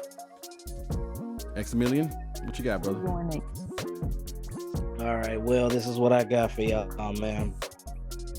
On the rewatch, I learned a few things, had a few questions, that y'all debunked right here live on this review. given the storytelling, the nature of what I watched and stuff like that. And, I can't dock off for too much else other than the stuff that was already kind of pointed out throughout the review. Right. So I'm kind of with CBR, man. I'm gonna give it a 9. That's what's up. I felt it going that way too. I'm like, this boy might get this thing a high score, man. You know what I'm saying? Yeah. Okay. Yeah. All right. Yeah, it was a pretty good film to me. I'm passionate about storytelling. I'm passionate about storytelling that makes sense, connecting the dots, connecting the characters, making you feel that emotional pull and all that wrapped up in that movie. So it's a 9 for me. That's what's up. All right. That is what's up. All right. Still pretty highly rated. Yeah, absolutely. Yeah, man. Cool. Well, I'll round this on out and tell y'all that, like things we pointed out, of course, Bobby popping out of nowhere. I do feel like the only weakness that John had on this one is the fact that he wasn't in LA. So it was a new playground for him, trying to figure out how to incorporate the landscape and everything into the story and make it make sense and all that stuff there. And again, I feel like he did the best he could with that. You know what I'm saying? I don't think he did a bad job. You know what I'm saying? But I do feel like if he was in LA, he would have had more to play with because he knows the area. You know what I'm saying? He knows the environment a lot more. And I'm pretty sure he did, research for this and had probably consultants and everything like that. But anyway, so yeah, that, the stuff like Bree pointed out, you know what I mean? And that may have been them just saying, oh, well, Jackie's young and this, that, and the other. But there were times like that and calling out the guy's name. Hey, you, let me let you know I'm chasing you. I'm about to chase you. So go ahead and get a run, get your head start right now. Because yes, me and my brothers, my brothers, I always got to tell you, it's my brothers, we coming for you. You know what I'm saying? So yeah, all that, like, come on, yo. There were just parts in there that was like, okay, y'all did that to, as you say, push the story along, or, you know what I mean, get to a certain part or rush it or whatever, and I can see it. They do it in a lot of movies, but they're good at hiding it. They didn't hide it as well in this one. You know what I mean? It was so much in my face. I'm like, oh, God, come on. Same with you, Brie. I'm just, she was extra. You know what I'm saying? It was a little much. It was a little much. If it was like one or two scenes of it, but it was like every scene. I'm like, good God, man, do something with her. Jeez. Right. Is she never talking crap? She forever talking crap. Like who? Like after a while, the pretty stuff got to go. Like you get on my nerves. You know what I'm saying? Like you're always complaining about something. Right. So anyway, she was all at the police station, just telling everything. Well, but that was my point. See, that's the one part in the story where I'm like, I feel like they did that for that part because what she did do, that was on purpose. Like she sent them there to bring the cops so that would happen. Now it was a gamble.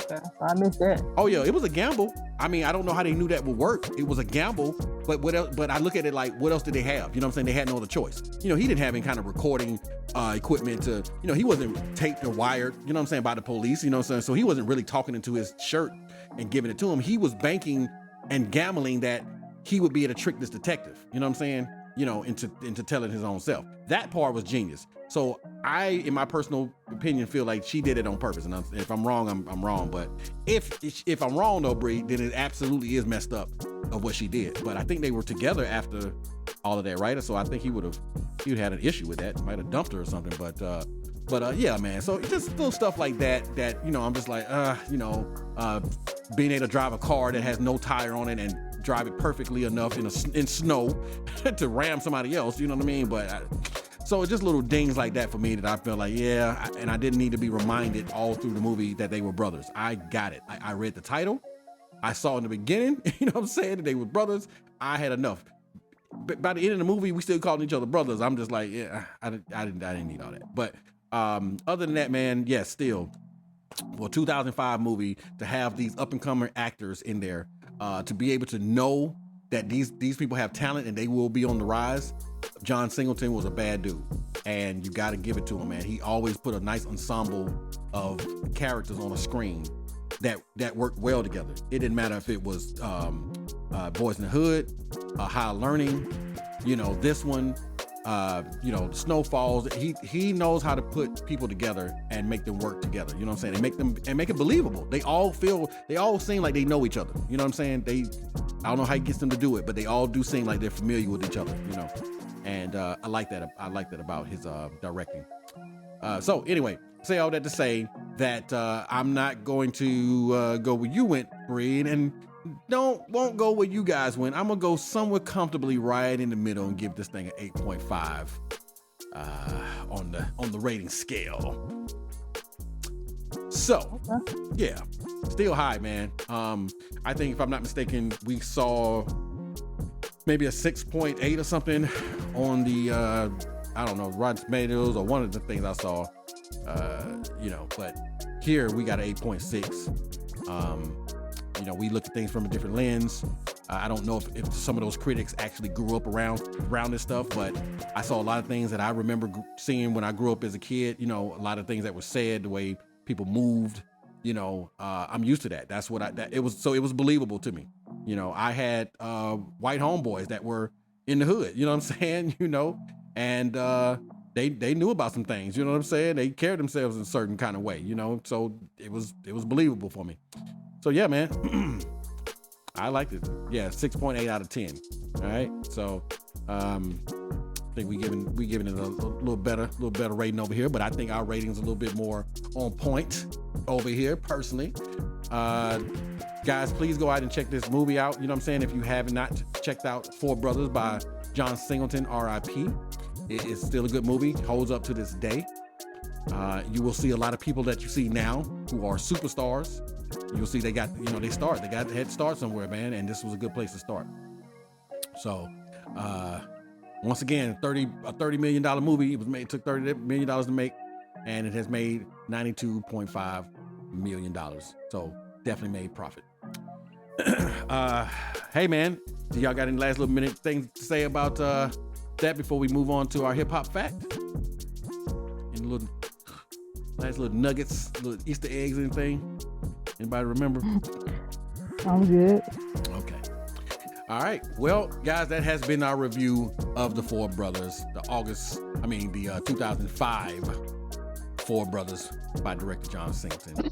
Thank y'all again for joining us. Hope y'all enjoyed it. If you had anything to say about it, if you feel like, man, we don't know what we're talking about, we don't need to be reviewing movies because we are so off the mark with it, please leave it in the comments. We want to know. We will review your comment. That's how bad we are. We don't play.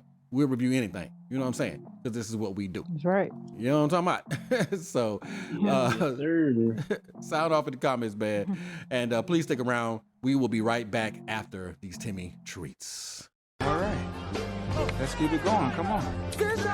And welcome back, hangers. It's time for the hip hop fact. We just done that Four Brothers movie review. Make sure y'all go check that thing out. And today's hip hop fact we're doing, H-Town, Houston, Texas own, Jarquez Berman Webster II, professionally known as Travis Scott. Who are you? I'm Travis Scott. Mr. Scott is an American rapper, singer, songwriter, and a record producer. Throughout his career, Scott has achieved 4 #1 hits in the U.S. album Billboard Hot 100 chart, along with a total of 80 charted songs. Scott has been nominated for 8 Grammy Awards, won a Billboard Music Award, a Latin Grammy Award, MTV Video Music Award, and multiple BET Hip Hop Awards. As of 2020, Travis Scott has sold over 45 million certified records in the U.S. alone. Scott's musical style has been described as a blend between traditional hip-hop and lo-fi, and often characterized as ambient, with a heavily appraised influence from rappers Kanye West and Kid Cudi. In 2012, Travis signed his first major label record contract with Epic Records and a publishing deal with Kanye West's Good Music as an in-house producer. In April of 2013, he entered a joint venture record deal with the American rapper T.I.'s Grand Hustle Records. Scott's self-release first full-length project, a mixtape titled Al Pharaoh, in 2013, which was followed with the mixtape titled Days Before the Rodeo. In 2014, his debut studio album, Rodeo, was released to critical praise and commercial success. The album preceded by the singles 3500 featuring Future and 2 Chainz and Antidote, the latter of which became his first hit song as it peaked at number 16 on the Billboard Hot 100. His second album, Birds in the Trap, Sing McKnight, in 2016 became his first #1 album on the Billboard 200 chart. The following year, Travis formed a duo Huncho Jack with rapper Quavo, releasing their collaborative album in 2018. You know, this one Scott really got his buzz going. He created his third album, Astroworld, which was released to a widespread critical acclaim and became his second consecutive #1 album on the Billboard 200. Additionally, the album produced his first Billboard Hot 100 single, #1 single, Sicko Mode, featuring Drake, which was one of my favorite songs. Surrender, retreat, we all in too deep. Plan for keeps, don't play us for weeks. In late 2019, Scott's Vanity label imprint Cactus Jack Records released compilation album Jack Boys, which also topped the Billboard Top 200. With his 2019 single Highs in the Room, and 2020 singles The Scotts with Kid Cudi and The Franchise featuring Young Thug and MIA, Scott became the first artist on the Billboard Hot 100 to have 3 songs debut in the #1 in less than a year. Following a series of controversies and 5 years after the release of his previous solo album, Scott released Utopia in 2023, which became his 4th consecutive #1 album on the Billboard 200. His Cactus Jack record label, founded in 2017, has signed artists including Don Toliver and Shaq West. Scott has gained notoriety for controversies and legal issues regarding the safety at his concerts. In November 2021, a mass casualty crowd crush occurred during Scott's hometown performance at his annual Astroworld Festival. If y'all know anything about that Astroworld Festival, and Astroworld in Houston is just real big, and you know, there's a lot of people out there, and Astroworld was like a cult classic in Houston. Yeah, man. I you know, it's crazy because I am a Six Flags connoisseur in a sense, you know, like wherever I am, if there's a Six Flags there, I'm all up in there, you know. And the one little regret I have, man, right there, is that I will never be able to experience Astroworld. You know what I'm saying? You know, I knew about it, and when I lived in Houston at the time, I just didn't go, you know, and I kicked myself for it. You know what I'm saying? Kicked myself for it, but not going at least one time to just say, yes, I've been inside Astroworld. I know exactly what it is. So Astroworld was the thing, man. Yeah, dog. I heard, bro, and it just messes me up, man, because every time, you know, anytime you see anything with him, he always dropping Astroworld this and Astroworld that. He put on for the city. I remember back in 2019 when he did the Super Bowl in Atlanta, you know. Yeah. And he was out there with Big Boy and the rest of the people, you know. He put on for the city then, you know. He had DJ Screw and Big Hawk in his league, so that made me like, man, all right, this my boy right here, man. You feel what I'm saying? And I'm gonna be honest with you, I didn't know he was from Houston for the longest because I'm, you know, and people from H-Town or that love H-Town music, they know exactly what I'm saying when I say this. I'm from Atlanta, but when I listen to H-Town music, I'm used to, you know, Screw and Kiki and Pokey, you know what I'm saying? You know, Slim, Camille, you know, and when I say that, I'm saying I'm used to a certain type of cadence. You know, there's a certain cadence that H-Town has that, you know, oh, this is H-Town, man. You know what I'm saying? Man, it's going down. Hold up. You know what I'm saying? Just all of that lingo, everything. I just recognize it like it's secondhand, you know, for me, you know, just like with ATL stuff. So when I first heard him, I just didn't hear all that. You know what I mean? And I just didn't know he was a different style. He got a different style, bro. But once I found out he was, though, I'm like, see, I respect it though, because that's how you open the world up to more stuff. You know what I'm saying? Because some people just don't follow the H-Town cadence stuff. You know what I'm saying? They're just not into it. But they're into Travis Scott. You know what I'm saying? In which case, because he shows love for his city, you know what I'm saying, and his state, that he'll bring them over into it too. You know what I mean? You know, by doing some of that, you know, dropping the screws and everything else he does in his music. So definitely a lot of respect for the dude, man, because he does his thing. And like you said, bro, that Sicko Mode, I mean, I heard maybe one or two things before that. You know, I was like, okay, it's cool. But when Sicko Mode came, I was like, man, this dude, he on something else, bro. When you got like, right there, man. Bro, when you got like 2 or 3 songs in one song, you know what I'm saying? Like it sounds like 2 or 3 songs in one song, you know. And I was just like, that's the type of stuff I like right there, bro. You know. So a lot of respect for that boy. I got a lot of respect for Travis Scott. Yeah. So. Yeah, I would say from an outside connoisseur, I feel like so what he did was he took the sound and modernized it to that time.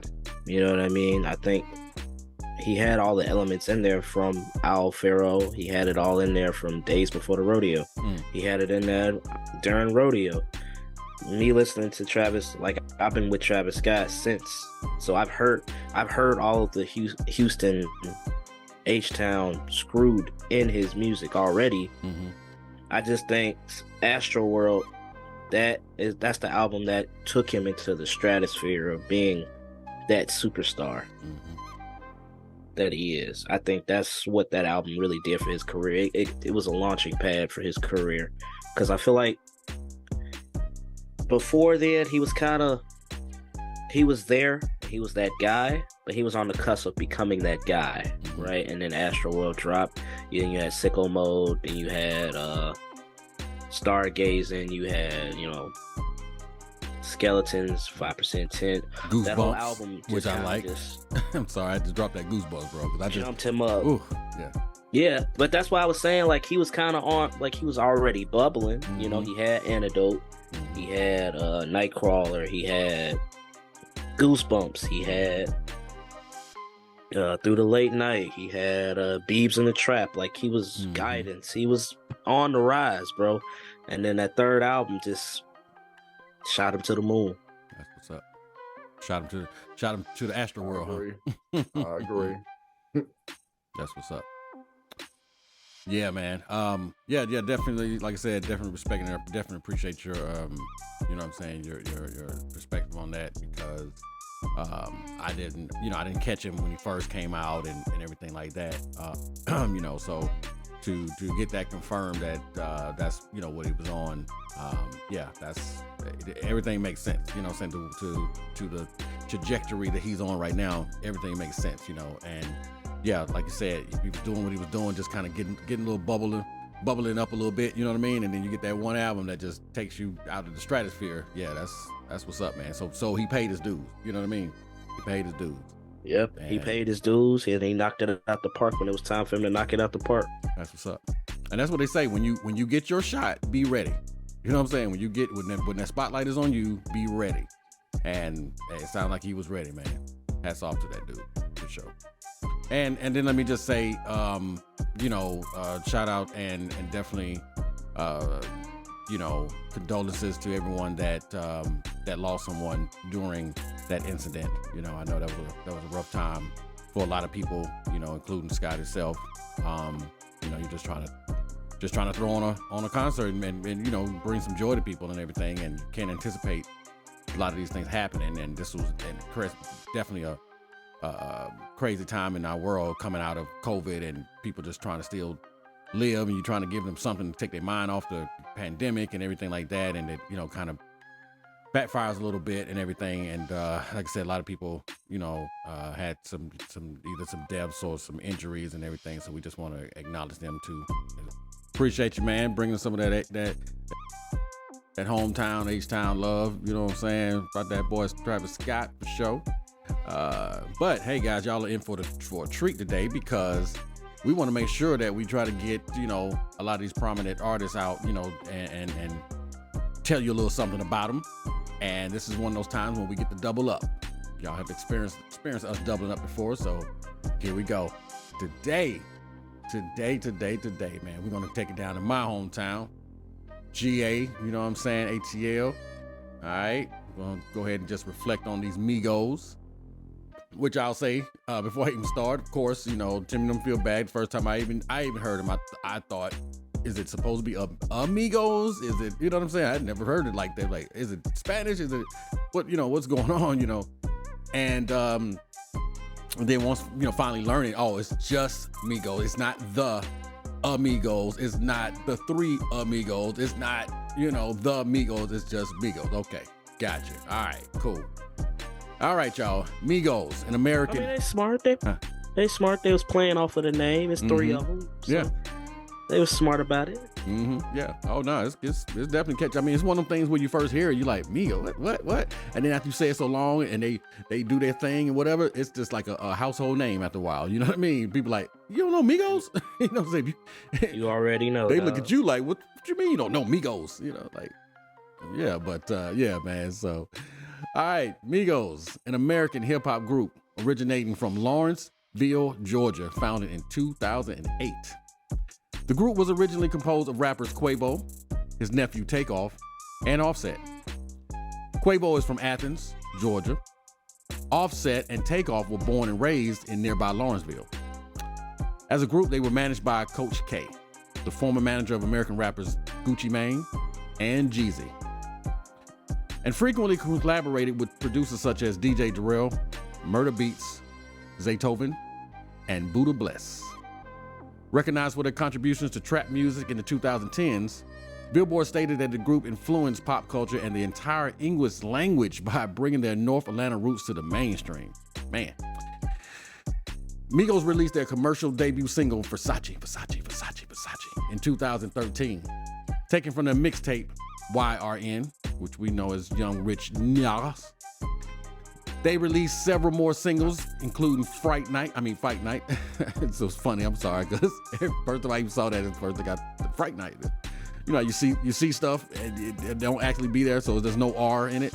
But in my mind, it was a R in it because I grew up on Fright Night.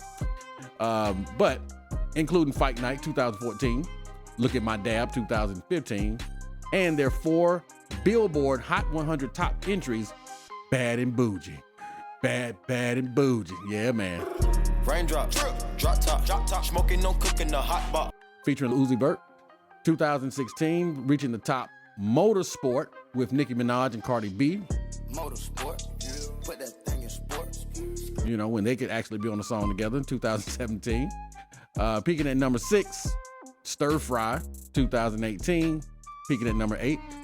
And Walk It, Talk It, featuring Drake. Walk it like I talk it, walk it like I talk it, walk it like I talk it. Woo. 2018, peaking at number 10. Boys was on fire. Migos released their debut album, Run Young Rich Nation, in July 2015 through Quality Control Music at QCM 300 Entertainment.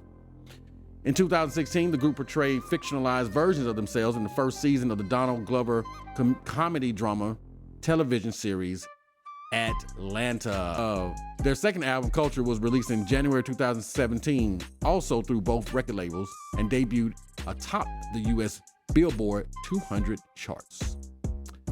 The group signed a deal with Motown and Capitol Records in February 2017, and put out the album Culture 2 in January 2018, giving the group their second #1 album in the United States.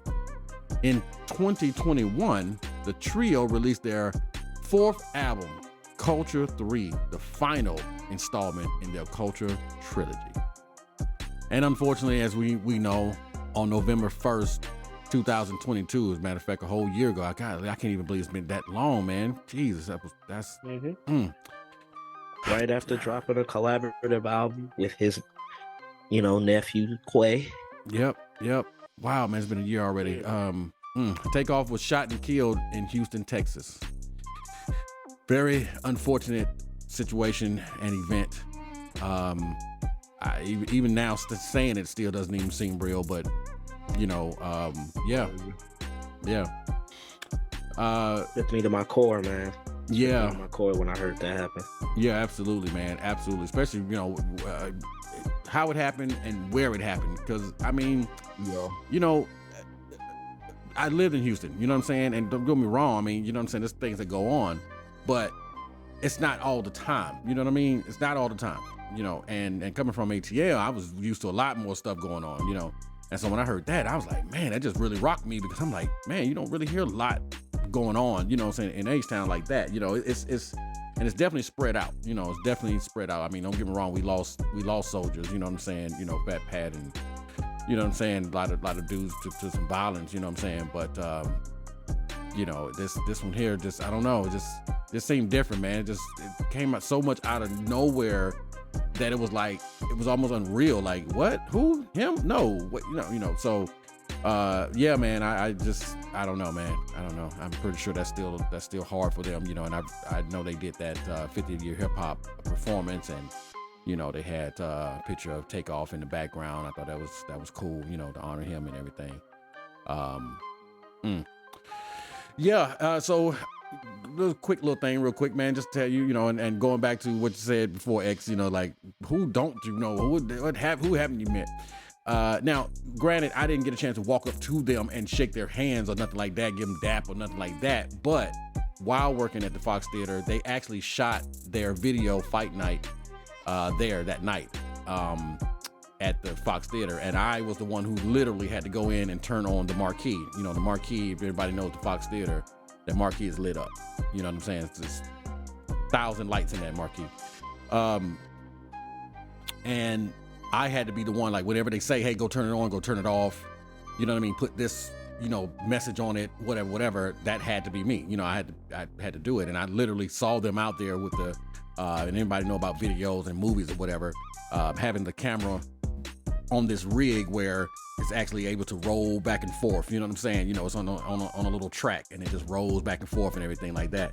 So I saw them all in their Versace, you know what I'm saying, standing in front of the Fox Theater, doing their thing, shooting their video, you know, for a fight night. You know what I mean? And at the time, they were still new to me. You know, I just didn't know who they were. I heard them, and I heard the Versace song, and but they weren't the Migos that they are now, of course, you know. And I'm just like, okay, you know, I've been here through so many video shoots, you know what I mean? It's nothing, you know what I mean? They all just kind of run into each other. But you could tell definitely that night that these dudes were different. You know what I'm saying? Their swag, the way they carry themselves, just everything about them, it was just different, you know. But for me, for myself and my experience in my lifetime and things that I've done, I can literally say, which can be proven, that I was the maintenance tech that night working the fight night video, and literally having to turn the marquee on and off for them guys. So that was my little tidbit. Who hasn't he met, man? Around that time, they were on fire, man. They had their song Bando. They had Versace. You know, they were jumping into the forefront. They had Hannah Montana. They were that was around that time. They were just cranking out hits after hits after hits after hits after hits to really get their name established in the streets. And Fight Night, man, that's still one of the top 5 Migos songs as a group. That's what's up. It just take you back to a time in your life, you know. I got fond memories with the Migos and their music, and they reached the highest of heights. So you even said that you knew that night that them dudes were gonna be something special, and they were something special. All three of them. Absolutely, man. And you know, and you know how we do here, man. Just completely transparent, you know, honesty and everything. You know, I'm an older cat. You know what I'm saying? They weren't on my radar of like, oh, they're just in my playlist, and you know, people I've listened to. They were ushering in the new sound, you know, the new crop of rappers and everything like that. And I'm just, you know, sitting back peeping out, because it's so many people now. You know, back in the day, I mean, you know, you had a lot of artists, but of course, as us boom bappers, you know what I'm saying, we know there was a lot of ways to distinguish between these artists, right? And then, you know, as things happened, then you start to hear, you know, people kind of started to sound a little same, whatever. So some people, I just couldn't really tell who was who. I knew who Future was. I was pretty comfortable with that to say, okay, I'm pretty, you know, familiar with him and maybe a couple other people, whatever. And then once they came out, I was like, okay, I can recognize them. You know what I'm saying? Like when I hear them now, I'm like, oh, that's them dudes. That's them Versace dudes. Because at first that's what it was before I really just got, you know, familiar with their name. That's the Versace dudes. They're Versace. You know what I'm saying? You know, and which was funny to me. You know what I'm saying? Just, you know, having that, you know, the way it was saying and just the same word. But you know, I just thought it was funny. You know what I'm saying? It was a funny song to me to listen to. And then I saw Fight Night. And I'm like, okay, I'm seeing a little something, right? But bruh, for me, when I became an Migos fan, like I would say I like the Migos, it was Bad and Bougie for me, man. When I heard Bad and Bougie, man, I was like, what am I listening to right now? You know what I'm saying? Like, what is this? I might have listened to that song about 5 times in a row. Like, yo, this is different, bro. This is what? Listen, bro, quote unquote, you was listening to culture. You know what I mean? That's what that was their motto, man. They rep the culture, they rep the ghetto, they rep where they're from. and they put it on the map. So you was listening to culture at that time. You didn't even know. You know what I mean? You were listening to a new wave, as they would say. And no doubt, it was definitely a new wave, and I've watched people try to emulate them after they did their thing. That's why I say I'll give them their credit, because I could definitely tell them from other artists, which I know a lot of us boom bappers. Oh, they just all sound the same. Like, no, that I won't say that. You know what I'm saying? There are definitely ones that I can tell and listen to their cadence, listen to their vocal tone, and say, oh yeah, that's that dude. You know what I'm saying? Like Young Thug, for example. When I hear Young Thug, I know that's Young Thug. And so now I've kind of tuned my ears to be a little bit more open and listen to that. And I remember listening to Bad and Bougie for the first time. Like I said, I'm listening over and over and over and over. And then I was like, well, wait a minute. Well, who's that other dude on there? Because I don't, you know what I'm saying? He don't sound like, the other songs that I've heard them on or whatever. And then at the time, I completely was not familiar with Lil Uzi Vert at all. And so people like, oh, no, that's Lil Uzi Vert. And I know my son, he listened to him and all that. Philadelphia, man. Yeah. And so, yeah, and so I'm listening like, okay, and then listen to it, of course, and stuff, my chicken with blue cheese, you know what I'm saying? I'm like, okay, I like the flow, you know what I'm saying? I'm checking it out. Then of course my thought went to, well, why wasn't the third dude on there? You know what I'm saying? What was his verse or something, right? And then of course after that, you got the whole academics and Joe Budden thing or whatever and all that stuff there when they asked him about it. No, Bad Bougie. Yeah, yeah, that part. Do it look like I was left off of Bad Bougie? Right, I might have listened to that about 50 times too, just to, what did he say? Oh, okay. I had to slow it down because it looked like I'm, you know what I mean? Like I had to slow the thing down. Like, okay, I got you.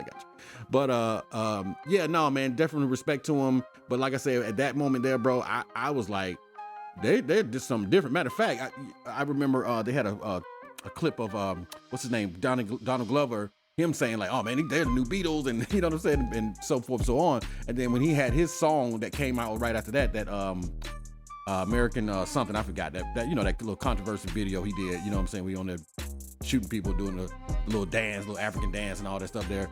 Yeah, This Is America. This is America, right? Yeah, This Is America. That song sounds like Bad and Bougie to me. You know what I'm saying? Like the cadence flow. The way he flowing on it and all that stuff there. And I was like, okay, look, they're influencing Donald Glover. You know what I'm saying, with his songs too. So. Yeah, man, mad respect for the new sound of that was the sound of the city, man. They were the front runners of the city, man. Mm-hmm. So that was the sound generating and bubbling in the city. Mm-hmm. Yep. And they took that sound, made it mainstream, and created, like they said, they created the wave. Mm-hmm. Yep, I can agree, man. So yeah, so definitely, man, to some hometown heroes, you know what I'm saying, straight from GA, you know what I'm saying, down south Georgia boys, you know what I'm talking about. We love it, man. We love it, representing, the city and the culture the way that they have done. They've definitely made a name for themselves. Offset is married to Cardi B, you know what I'm saying? He's got one of the hottest chick in the game, doing his thing and everything like that. I know Quavo's been on a lot of features and been doing some production. So the boys came in and did their thing, man. Make that money, so hats off to them. There's young men that came in and did what they had to do. So you can't be mad at that. Boom bappers, listen, hey, I'm one of you, but I try to stay open to, what sounds good. And I cannot deny that these boys have definitely had some songs that has been music to my ears. You know what I'm saying? No pun intended. So I definitely rock with Migos, and definitely condolences out to them, Quavo, to Offset, all of their family, the family of Takeoff. Major loss, but here at the Hangout, you definitely have our condolences, and we just pray for comfort, and understanding as you continue to try to heal, because this was just a year ago, and it takes a while to get over something like that, which you probably never really do get over. So, but anyway, fly high, Rocket Man, fly baby, fly. Yeah, man. So shout out, man, to them. You know what I'm saying? Definitely shout out, X, SC.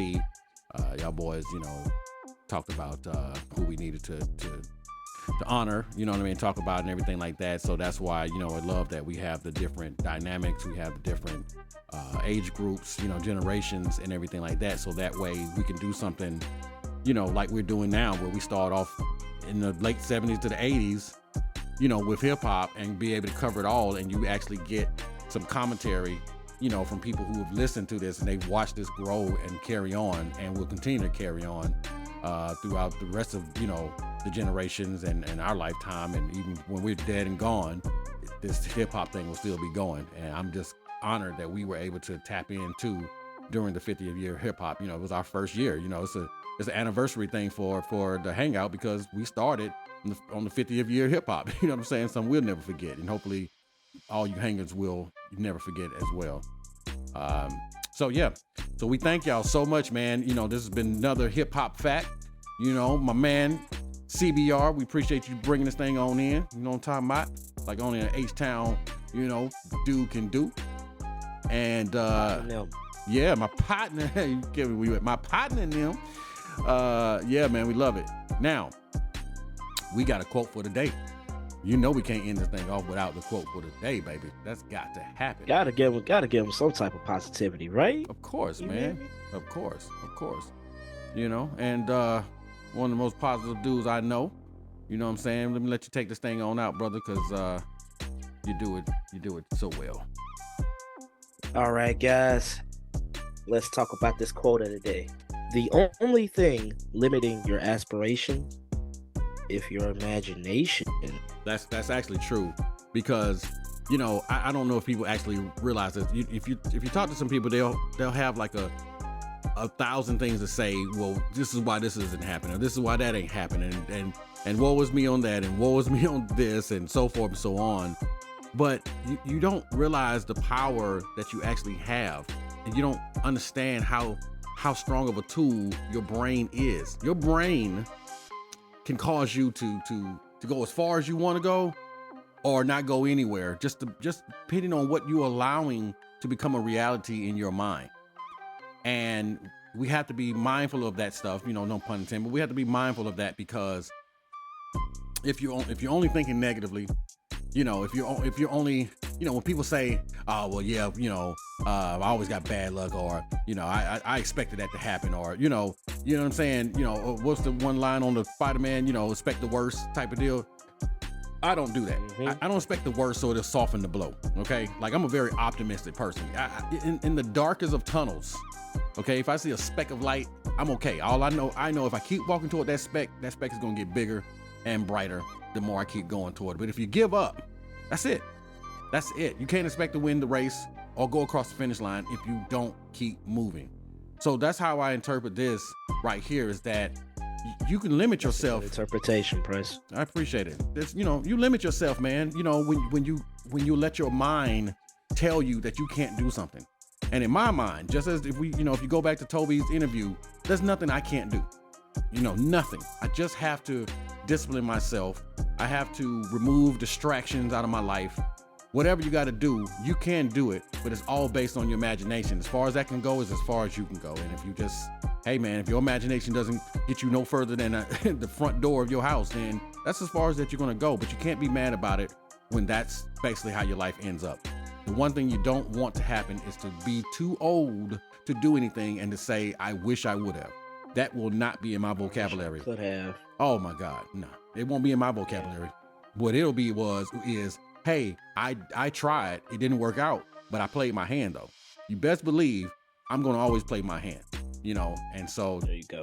I appreciate you picking this one, because that's exactly how I feel about life. That's the way I live my life, right there.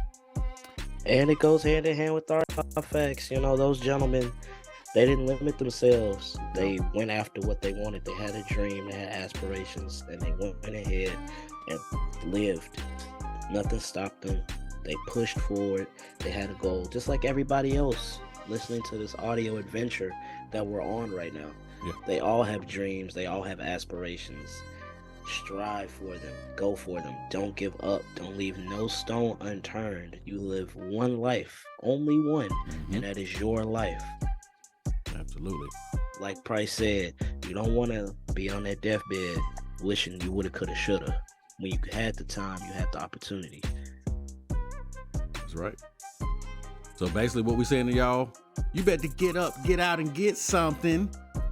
Don't spend the days of your life. Don't let the days of your life pass by. You know what I'm saying? Hey, man. Make it happen, baby. Get off your seat right now. Well, finish the podcast first. Yeah, right now. Finish the podcast first. Don't leave yet. Wait. Hold on. Don't leave yet. But as soon as this is done, get off your lazy butt and go out there and get it. It is out there waiting for you. Go and grab your destiny. All right? It's not going to come to you. It's not going to knock on your door. Okay? That's not how it works. Go out there and grab it. And when you do, please come back, leave a comment and tell us, you know what I'm saying? Tell us how you use your imagination. All right? To reach your aspiration. Okay? So that's what we want to hear, man. We on this journey with you. We on this journey with you, baby. Hey, listen, this has been another wonderful podcast, man. You know what I'm saying? Another podcast episode. Y'all know how we do. We are coming toward the end. You know what I mean? We're heading toward the end of November, and it is beginning to look a lot like Christmas. We are so close, y'all, to the end of the year, man. The end of this season. I'm so excited. Thank y'all, everybody that is here right now listening to us. We appreciate you. And please make sure you come back. I always have to send a shout out to SC, X, Bree Millie, and CBR.